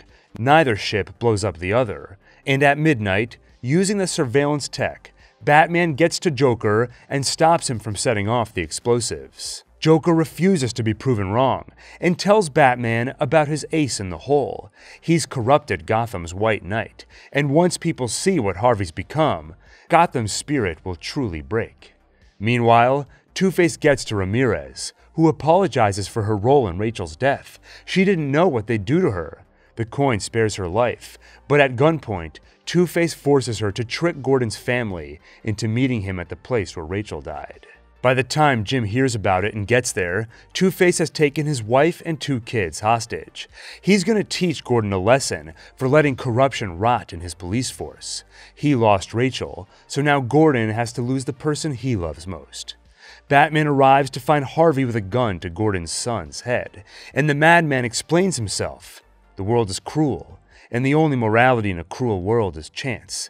Unbiased, unprejudiced, fair. Batman tells him the reason Harvey was targeted by Joker is because he was the best of them, and Joker wanted to prove that even someone as good as Harvey can fall. And he was right, Harvey replies. Then the coin tells him to shoot Batman, so he does. Should he kill himself too? The coin says no. Before he can hurt the boy, Batman tackles them off a ledge. Gordon's son lives, but Harvey plummets to his death. Gordon and Batman mourn Harvey's loss. With his corruption, Gordon observes, the Joker won and the city will lose hope. They won't, Batman says. They must never know what he did. Batman takes the blame for Dent's revenge-fueled murder spree, and Harvey Dent dies a hero. Sometimes, people deserve something better than truth. Alfred burns the letter from Rachel, and underground, Lucius types his name into the computer, and it runs a program created by Bruce, destroying the mass surveillance system. And Batman runs into the night to be chased as a villain, because he is the hero Gotham deserves, but not the one it needs right now. He's not a hero, Gordon tells his son. He's a silent guardian, a watchful protector, a dark knight. 8 years later, the mayor celebrates Harvey Dent Day at an event hosted by the Wayne Foundation. They celebrate a Gotham free of organized crime thanks to the Dent Act, and denigrate the costumed thug who killed him, Batman. Gordon prepares to give a speech. He's written one telling the truth about what happened, but saves it for another time. Bruce Wayne watches the event from the shadows, having become a recluse in the passing years, though a snooping member of the staff finds him in the East Wing, limping on a cane, and Bruce recognizes the pearl necklace around her neck, the one which belonged to his mother, which this maid stole from his safe. She kicks out Bruce's cane and leaps out the window. The next morning, Alfred is surprised to find Bruce in the Batcave, somewhere he has not been in a long time. Using the tracker on his mother's pearls, cross-referencing the address it was taken to, Bruce has identified their jewel thief as Selina Kyle. Bruce also found printer toner mixed with graphite on the safe. She was after Bruce's fingerprints, not the pearls. From the way Bruce talks, Alfred can tell he's impressed with the thief. "You two should exchange notes over coffee," Alfred suggests. "So now you're trying to set me up with a jewel thief?" Bruce asks. "At this point, I'd set you up with a chimpanzee if it brought you back to the world," Alfred replies. Bruce hung up the cape and cowl but didn't move on, never found a life or someone to share it with. Alfred tells him about the 7 years when Bruce was gone, after leaving Gotham. Alfred hoped Bruce would not come back, and every year, Alfred would holiday in Florence. He'd go to a particular cafe, and he had a fantasy that one day he'd spot Bruce there with a wife, and he would know Bruce is happy. He didn't want Bruce to come back to Gotham, where only pain and tragedy waited for him. That night, Selina gives Bruce's fingerprints to the man who hired her to steal them. Rather than give her what they agreed on, he prepares to have her killed and tie up the loose end. But she has a congressman with her, someone she seduced, as an ignorant bargaining chip.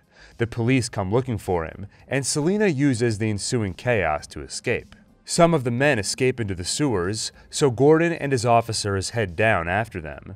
But Gordon is shot and captured, then brought to the man who leads the underground operation, Bane. Gordon escapes, but not before Bane grabs the letter from his jacket, the one containing the truth about Harvey Dent and Batman. Officer John Blake finds the wounded Gordon at a water outlet. The next day, Blake pays Wayne a visit. He tells him that Gordon was shot, and no one believes Gordon's stories of an underground army led by someone named Bane.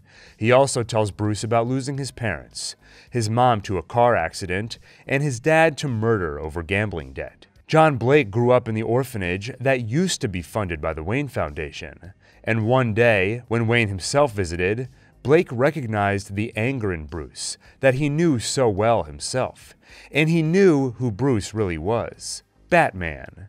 He tells Bruce that right now, Gordon needs Batman. Alfred checks into Bane and finds that he's a mercenary.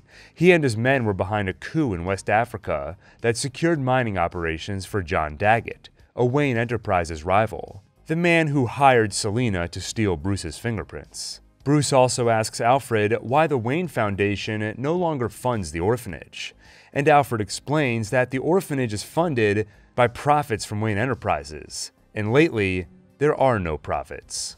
After that, Bruce does something he has not done in a long time. He leaves Wayne Manor and heads to a charity ball. He's there to follow Selina Kyle, but runs into Miranda Tate, a member of the Wayne Enterprises board. She presses him about a fusion energy project he discontinued, but he is not forthcoming with any details. Then Bruce shares a dance with Selina and they talk. She tells him about her past, stealing from the more fortunate, doing what is necessary to survive. Bruce steals back his mother's pearls and she steals his car. The next day, Bruce goes to see Lucius Fox, who explains what happened to their profits. Bruce funneled all their R&D money into a fusion project that went nowhere because Bruce is unwilling to turn on the machine that they built. And for old time's sake, even though Batman is retired, Fox shows off some of his new tech, including the Bat, a powerful flying machine, though Fox hasn't been able to get autopilot to work. Later, Bruce painfully squeezes his leg into a device that lets him walk without the cane. When Alfred sees Bruce is thinking of being Batman again, he warns him about Bane. Rumor has it, Bane grew up in a pit, an ancient underground prison. After escaping, he was trained by Ra's al Ghul. Alfred warns Bruce not to go after him. But it's Bane who makes the first move.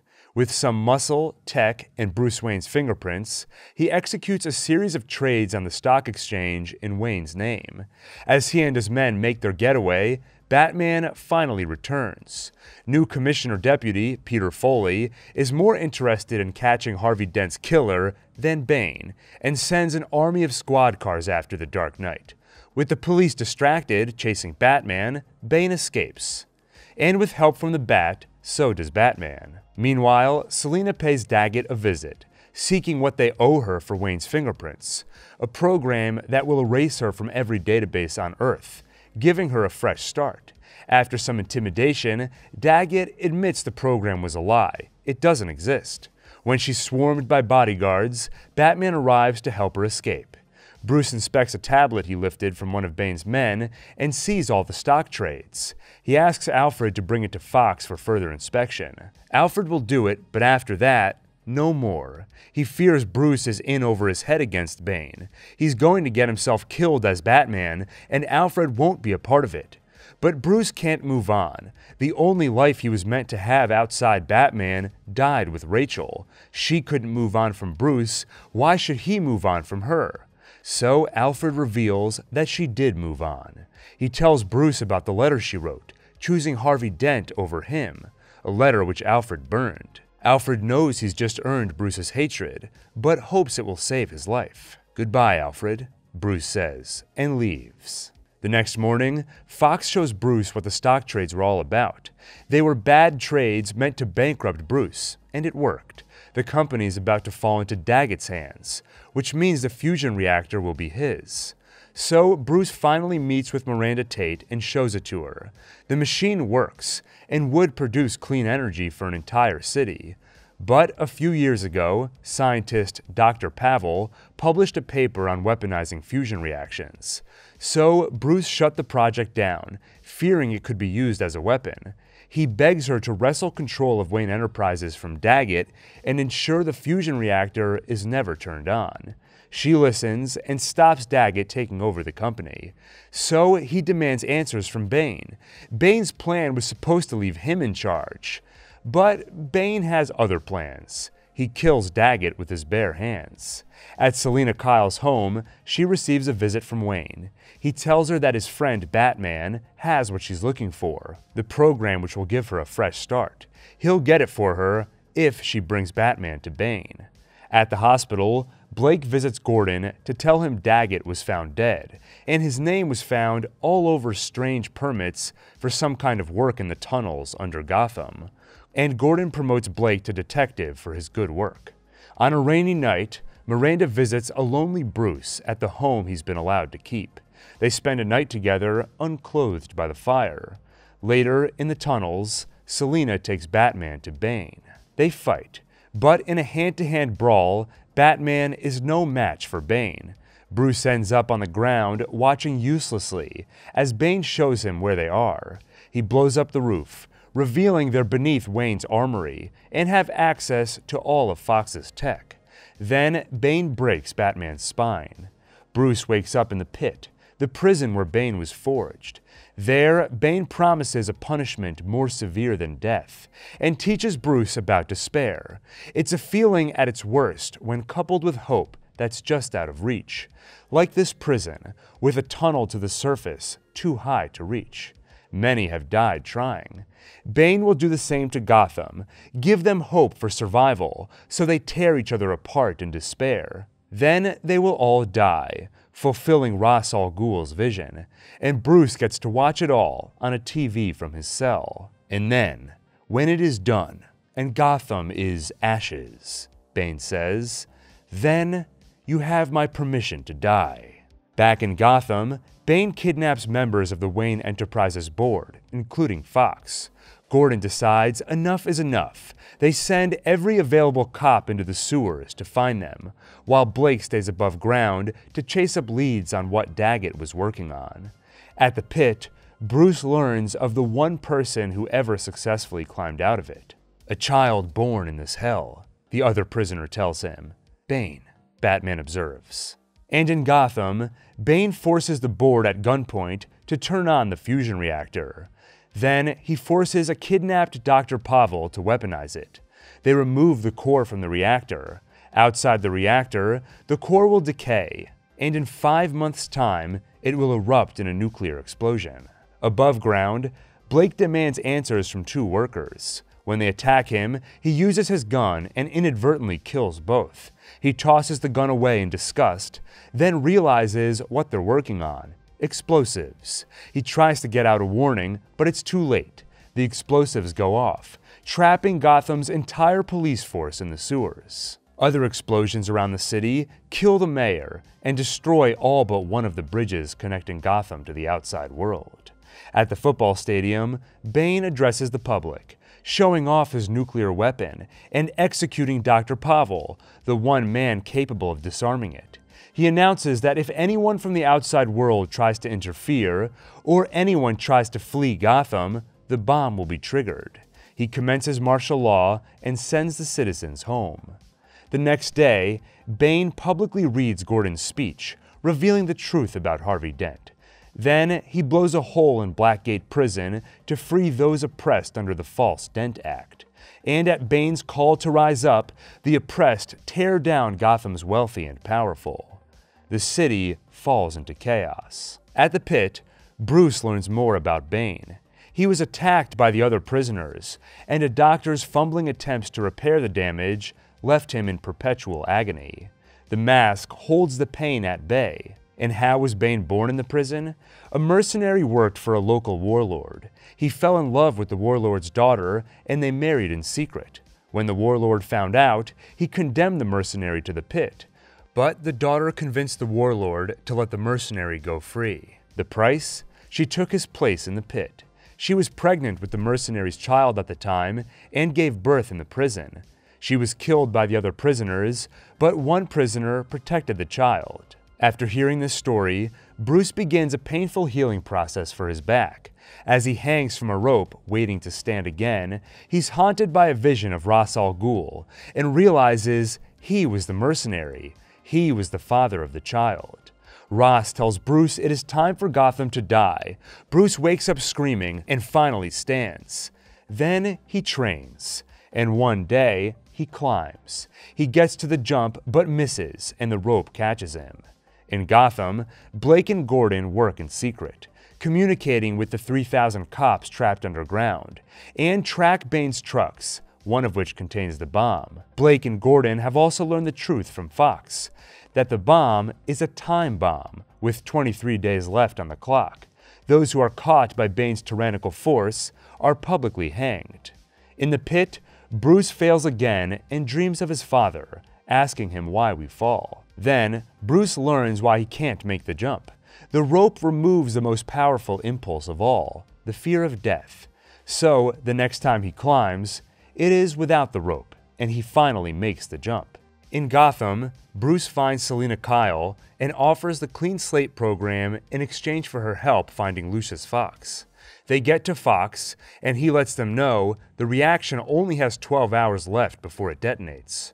With Fox's help, Bruce retrieves his old suit and gear. Meanwhile, as Blake and Gordon search for the bomb, Gordon is captured.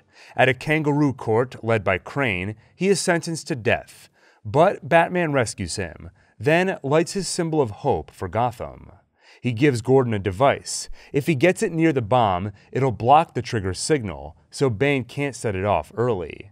Then Batman helps Blake free Gotham's police from the sewers. He asks Blake to lead an exodus across Gotham's one bridge, free as many people as he can, while Batman takes the army of cops to fight Bane. With 45 minutes on the clock, he tries to recruit Selina's help, but she is only interested in escape. "Come with me," she pleads. "Save yourself. You don't owe these people any more. You've given them everything." "Not everything," Bruce answers. "Not yet." The sun rises and war begins. Cops and mercenaries shoot each other. Batman and Bane meet on the battlefield. Batman cuts the cords of Bane's mask, sending him into a painful delirium, punching madly. He defeats the villain and demands, "Tell me where the trigger is. Then you have my permission to die." Bane can't understand it. How could Bruce escape the pit of hell when Bane never could? And Bruce learns the truth. Bane is not the child of Ra's al Ghul who escaped. That was Miranda. She stabs Bruce and twists the knife, then shows him the trigger.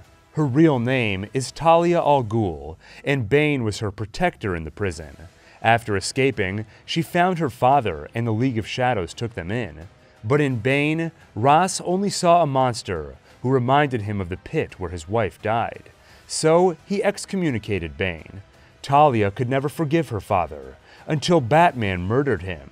She prepares to take her revenge and presses the trigger, but Gordon has just jammed the signal. In any case, only 11 minutes remain until time runs out, and the explosion detonates anyway. Talia leaves to secure the bomb, and Bane prepares to kill Batman. But Selina kills Bane first, having decided to return and fight with Gotham. Underground, Fox prepares the reactor. If they can reattach the core, he can stop the explosion. Blake leads children out of the city, ignoring threats from state police who fear their leaving will trigger Bane's explosion. But they make good on their threat and blow the bridge. They follow orders and condemn the children to die in the impending nuclear blast. 10 minutes remain. Batman and Selina chase the truck, and Miranda drives it off an overpass. The crash kills her, and in her dying breaths, she reveals that she overrode the reactor. So even if they get the core there, it's too late. There is no stopping it now. Bruce kisses Selina goodbye and prepares to fly the bomb into the bay. With no autopilot, he'll have to fly it himself and die in the explosion, but save Gotham. Before Batman leaves, Gordon asks him his real name. Shouldn't the people know the hero who saved them? "A hero can be anyone," Batman replies. "Even a man doing something as simple and reassuring as putting a coat around a young boy's shoulders, to let him know the world hadn't ended." And suddenly, Gordon knows this man is Bruce Wayne. Bruce flies the core into the bay as Blake and the children watch. It explodes, and they know Batman saved them. John Blake throws away his badge, realizing he cannot work within the police system. Then he joins Fox, Alfred, and Gordon at a private funeral for the men who knew the real Bruce Wayne. And Alfred sobs before 2 generations of buried Waynes. The city reveals a new statue for their savior, and in death, Wayne returns the favor. He leaves Wayne Manor as a housing facility to care for the city's at-risk and orphaned children. Lucius Fox is surprised to learn that 6 months ago, Bruce Wayne fixed the autopilot on the Bat. Jim Gordon is surprised to find a new bat signal has been installed. John Blake retrieves a bag left for him by Bruce Wayne. To get it, Blake gives the clerk his legal name, Robin. He finds coordinates in the bag and follows them to find the Batcave. And at a certain cafe in Florence, Alfred spots Bruce Wayne with Selina Kyle, and Bruce looks happy. In another world, there is another Bruce Wayne. This one has just learned of the existence of Superman, and he's witnessed the destruction of this Superman firsthand, when the supposed hero's fight with General Zod destroyed half of Metropolis. This Bruce Wayne has been Batman for 20 years, and his flavor of vengeance has grown ruthless. In this world, Batman kills the bad guys, and those he spares are branded with his symbol, and those with the brand are typically killed in prison by other inmates. Currently, he is investigating Russian weapons dealer Anatoly Kunyazev. Alfred helps, though he worries about Bruce's growing rage and cruelty, especially in the face of gods and supermen. That night, Bruce finds Anatoly at an underground fighting ring and clones his phone. He looks through every call the criminal made and finds he was in contact with young entrepreneur Lex Luthor. So he accepts an invite from Lex to an upcoming gala, which will let him get close and investigate. In the Batcave, he stares at his suit and then at another, which belonged to Robin years ago, before the boy was killed by a murderous clown named Joker. At the gala, Alfred remotely guides Bruce to Lex's servers, where he can steal the man's data. Bruce leaves a device to begin the transfer, then heads back upstairs to join the party. But Superman is there too, in the guise of Daily Planet journalist Clark Kent. And he has super hearing. He listens in on Alfred's conversation with Bruce, then meets the man himself. He asks Wayne his opinion on the Bat vigilante who thinks he's above the law. Bruce points out Clark's hypocrisy, writing for a paper that blindly supports the alien, Superman. They're interrupted by Lex, excited to meet them both. While downstairs, the transfer finishes. Bruce heads downstairs to retrieve the device now filled with Lex's data, but it's already been taken by a woman in a red dress. Bruce follows her, but she gets away. Back in Metropolis, Clark Kent returns with a new cause on his mind, holding Batman accountable for his crimes. But his boss, Perry White, demands he drop it. Crime in Gotham is old news. It's not a story anyone cares about. At another gala, Bruce finds the woman. She's also after Luthor because he has a photo which belongs to her. But the data Bruce stole has military-grade encryption she hasn't been able to crack, so she returns the device. In the Batcave, Bruce works on decrypting it, but suddenly suffers a nightmare vision of the future. The world is reduced to a desert wasteland, where Batman fights an army led by Superman. And he fights large, flying, bug-like creatures. Batman is captured and unmasked by an angry Superman. "She was my world," Superman says, "and you took her from me." He kills Bruce, who wakes up back in the present, where the Flash reaches out to him through a portal from the future. "It's Lois," he shouts. "It's Lois Lane. She's the key." And adds, "You're right about him. You've always been right about him. Fear him. Fear him. You have to find us." Bruce wakes up again, and the decryption is complete.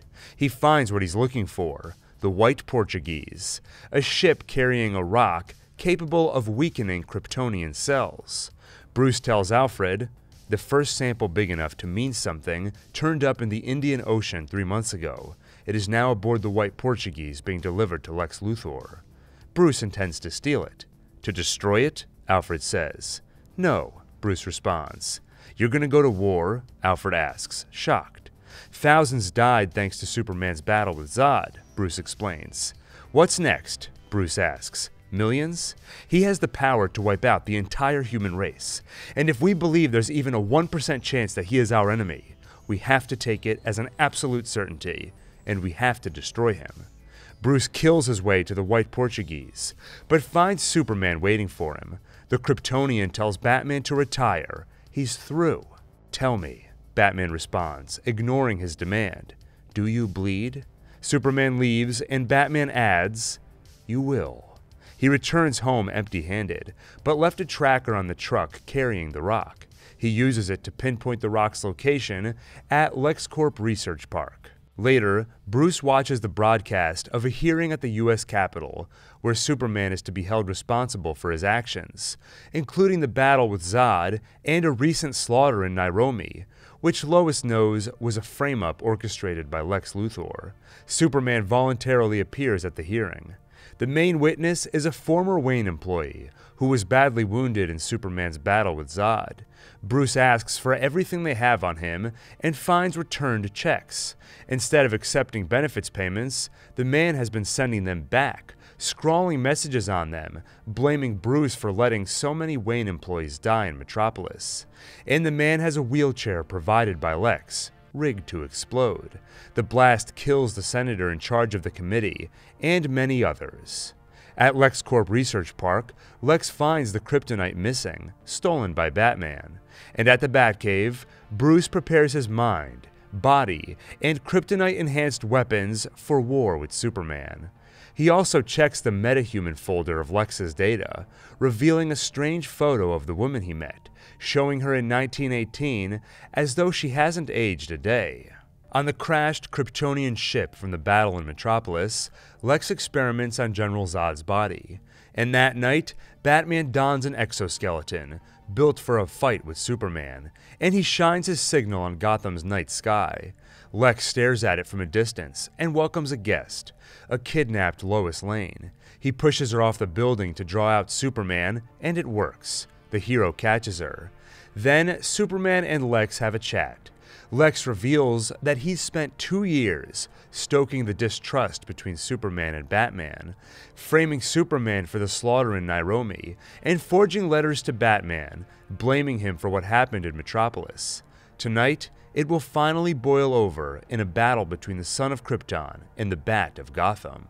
Lex also reveals that he's kidnapped Superman's mother, Martha Kent.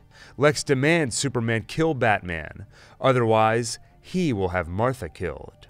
Superman heads to Gotham, not to kill Batman, but to convince him to help. Unfortunately, Batman is not in a listening mood. First, he strikes with powerful sound waves, then a barrage of bullets.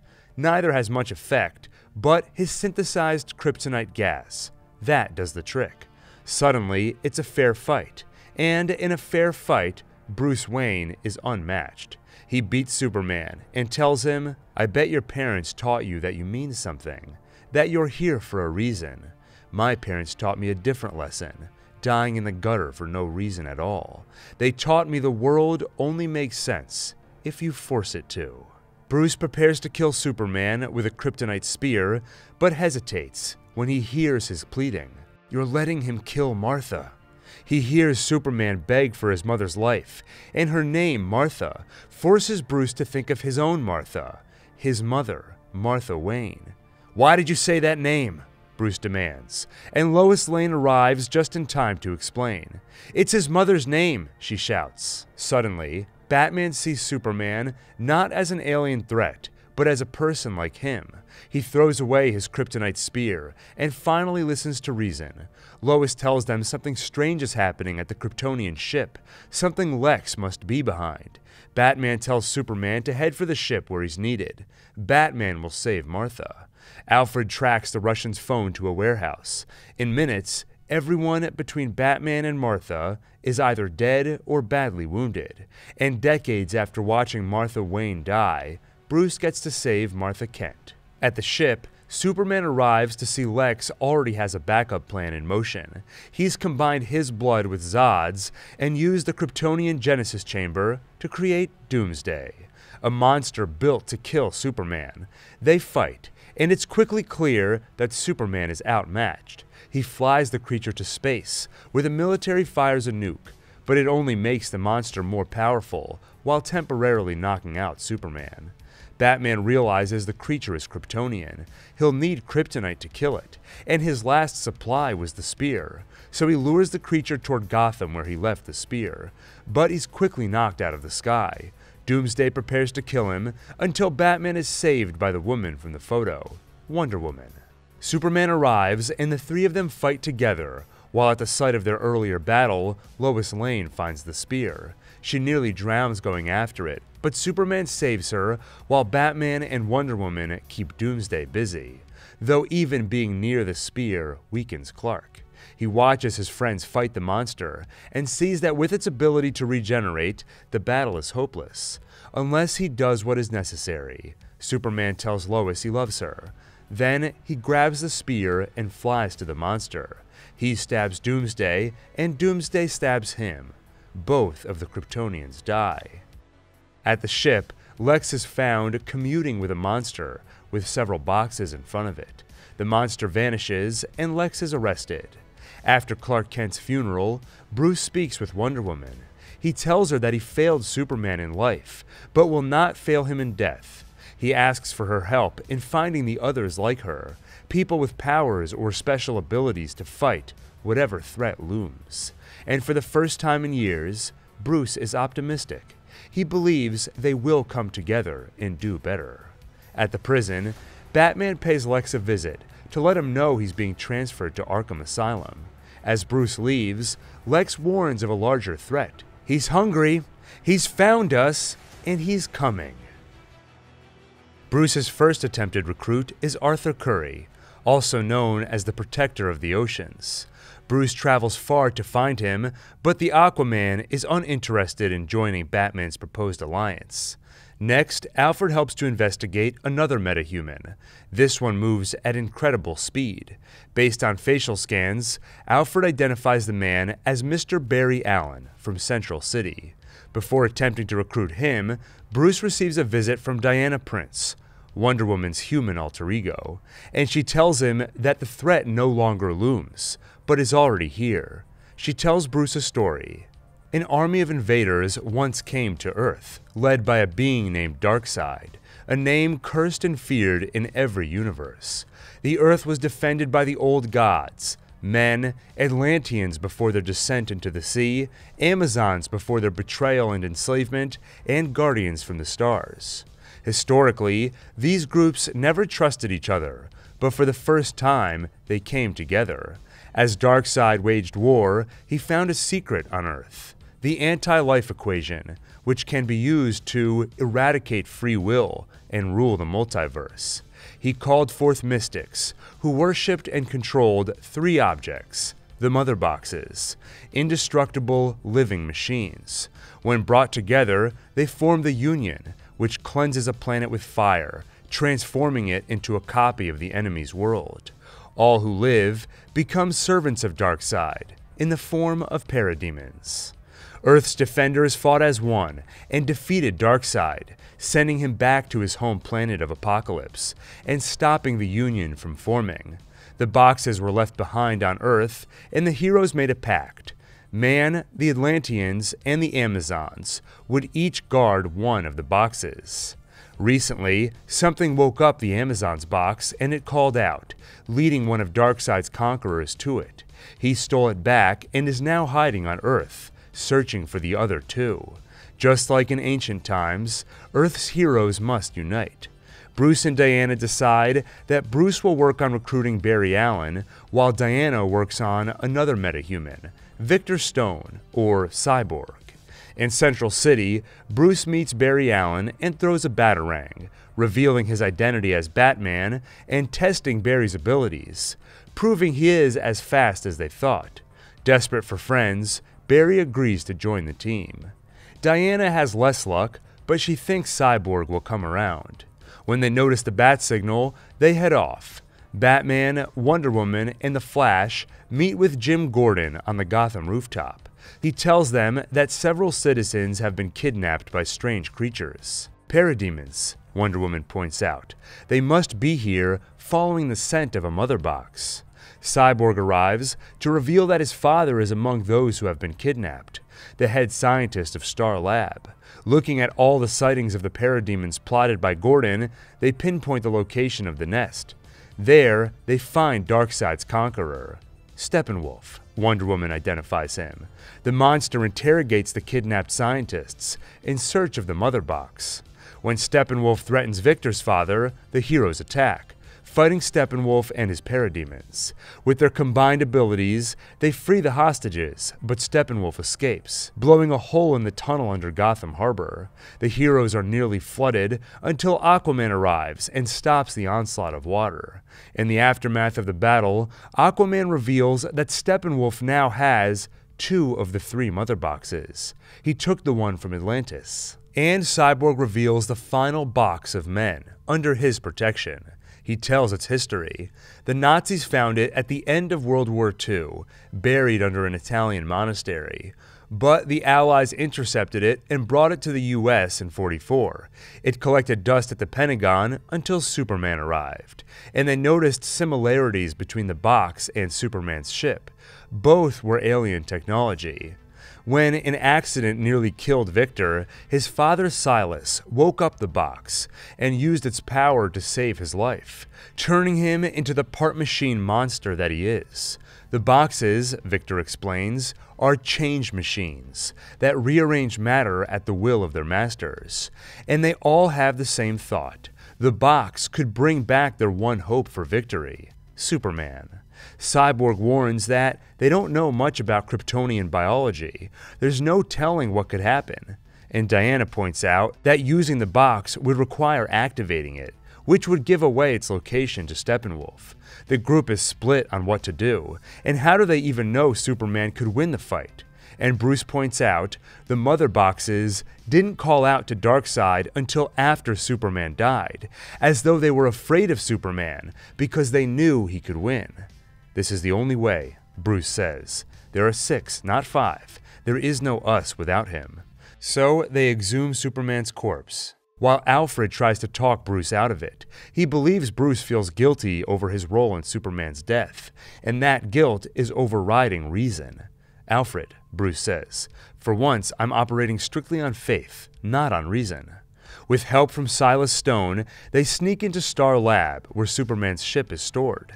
They place Superman's body in the ship's Genesis chamber, but it's still damaged from Lex Luthor's meddling. Barry offers to run and generate the electricity needed to jumpstart it, while the ship's AI warns them against activating the box. The AI treats Cyborg to a vision of the future. Darkseid destroys the world. Wonder Woman, Aquaman, and Lois Lane are killed. Then, Darkseid uses the anti-life equation to turn a grieving Superman evil. Aquaman demands they abort, but Batman insists they continue, and they do. Barry runs. They activate the box, and Superman flies. Confused, he suspiciously eyes the 4 heroes, and Victor's auto-defense system attacks. Superman responds in kind. They fight, and even with the 4 of them united, victory seems assured for Superman, until Lois Lane arrives. He seems to recognize her, then grabs her and flies off.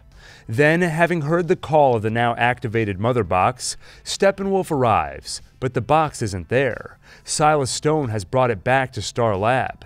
Steppenwolf finds him, and with no time to escape, Stone locks himself in the chamber with the box. He activates a machine, and it fires a laser into the box. Victor arrives just in time to watch his father die. Steppenwolf grabs the final box and leaves. The team joins Victor in the lab just as he has a realization. His father was not trying to destroy the box, he was trying to superheat it so they could track it on a thermal imaging system and find Steppenwolf's base. Though, Barry points out, that will mean fighting someone who fought hundreds of thousands of other super beings on the other planets he's destroyed. I don't care how many demons he's fought and how many hells, Batman replies. He's never fought us, not us united. On their way, they review the plan. Destroy the defense dome so Cyborg can get to and link with the Union. Then, Barry runs faster than he's ever run before and generates enough energy to help Cyborg break through the Union's defenses. They arrive at the base and take down the dome. Then, as a team, they fight through the parademons. In Gotham, after remembering who he is with Lois Lane's help, Superman visits Alfred to get caught up on the situation. At the base, the heroes reach Steppenwolf himself. Aquaman and Wonder Woman keep him busy, while Victor reaches the Union. Before Victor can link with the box, Steppenwolf frees himself and approaches Cyborg, until Superman steps in his path and turns the tide of the battle in their favor. But Barry is wounded while he runs to generate the charge, and they are too late. A portal opens to reveal Darkseid. Then Barry runs again and breaks the rules. Using the Speed Force, he reverses the flow of time to generate the charge and make contact with Victor before it's too late. Inside the Union, Cyborg fights off the box's psychological manipulation. Then, with Superman's help, disconnects the boxes. Aquaman plunges his trident into Steppenwolf's chest, and Wonder Woman beheads the monster, sending his corpse flying through the portal to Darkseid. The heroes stare at the Lord of Apocalypse, and he stares back as the portal closes. Darkseid is disappointed. Steppenwolf failed to take over Earth and failed to retrieve the anti-life equation. But Darkseid prepares to ready his armada and return to Earth himself. The equation will be his. On Earth, the heroes help each other up and smile at their victory. Later, Bruce, Diana, and Alfred make plans for a Hall of Justice, where they and other heroes will gather in the future to fight whatever evil comes next. At the Kent farm, Clark thanks Bruce. At Arkham Asylum, a guard discovers that Lex Luthor has escaped. Lex meets with Mr. Wilson, also known as Deathstroke, a villain who seeks to kill the Batman. Lex decides to help him out by offering the hero's identity, Bruce Wayne. In the nightmare future of a destroyed Earth, where Superman has fallen to the anti-life equation, Batman, Cyborg, Flash, Mira, and Deathstroke make their way through the wasteland. They run into the Joker, who taunts Batman, reminding him of his adopted son, the one Joker murdered. Batman gets angry, but Joker warns, "You need me. You need me to help you undo this world you created by letting her die." Poor Lois. Then Batman taunts Joker, telling him about Harley Quinn's last words, begging him to ensure Joker's death is a slow one. "I'm gonna honor that promise," Batman says, but for now they accept a truce.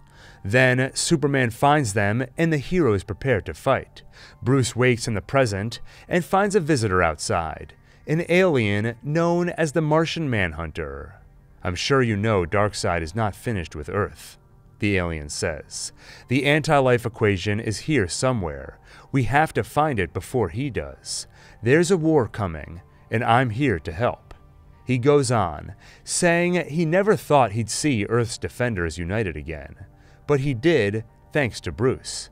"Your mother and father would be proud," he adds. Bruce responds, "I hope so."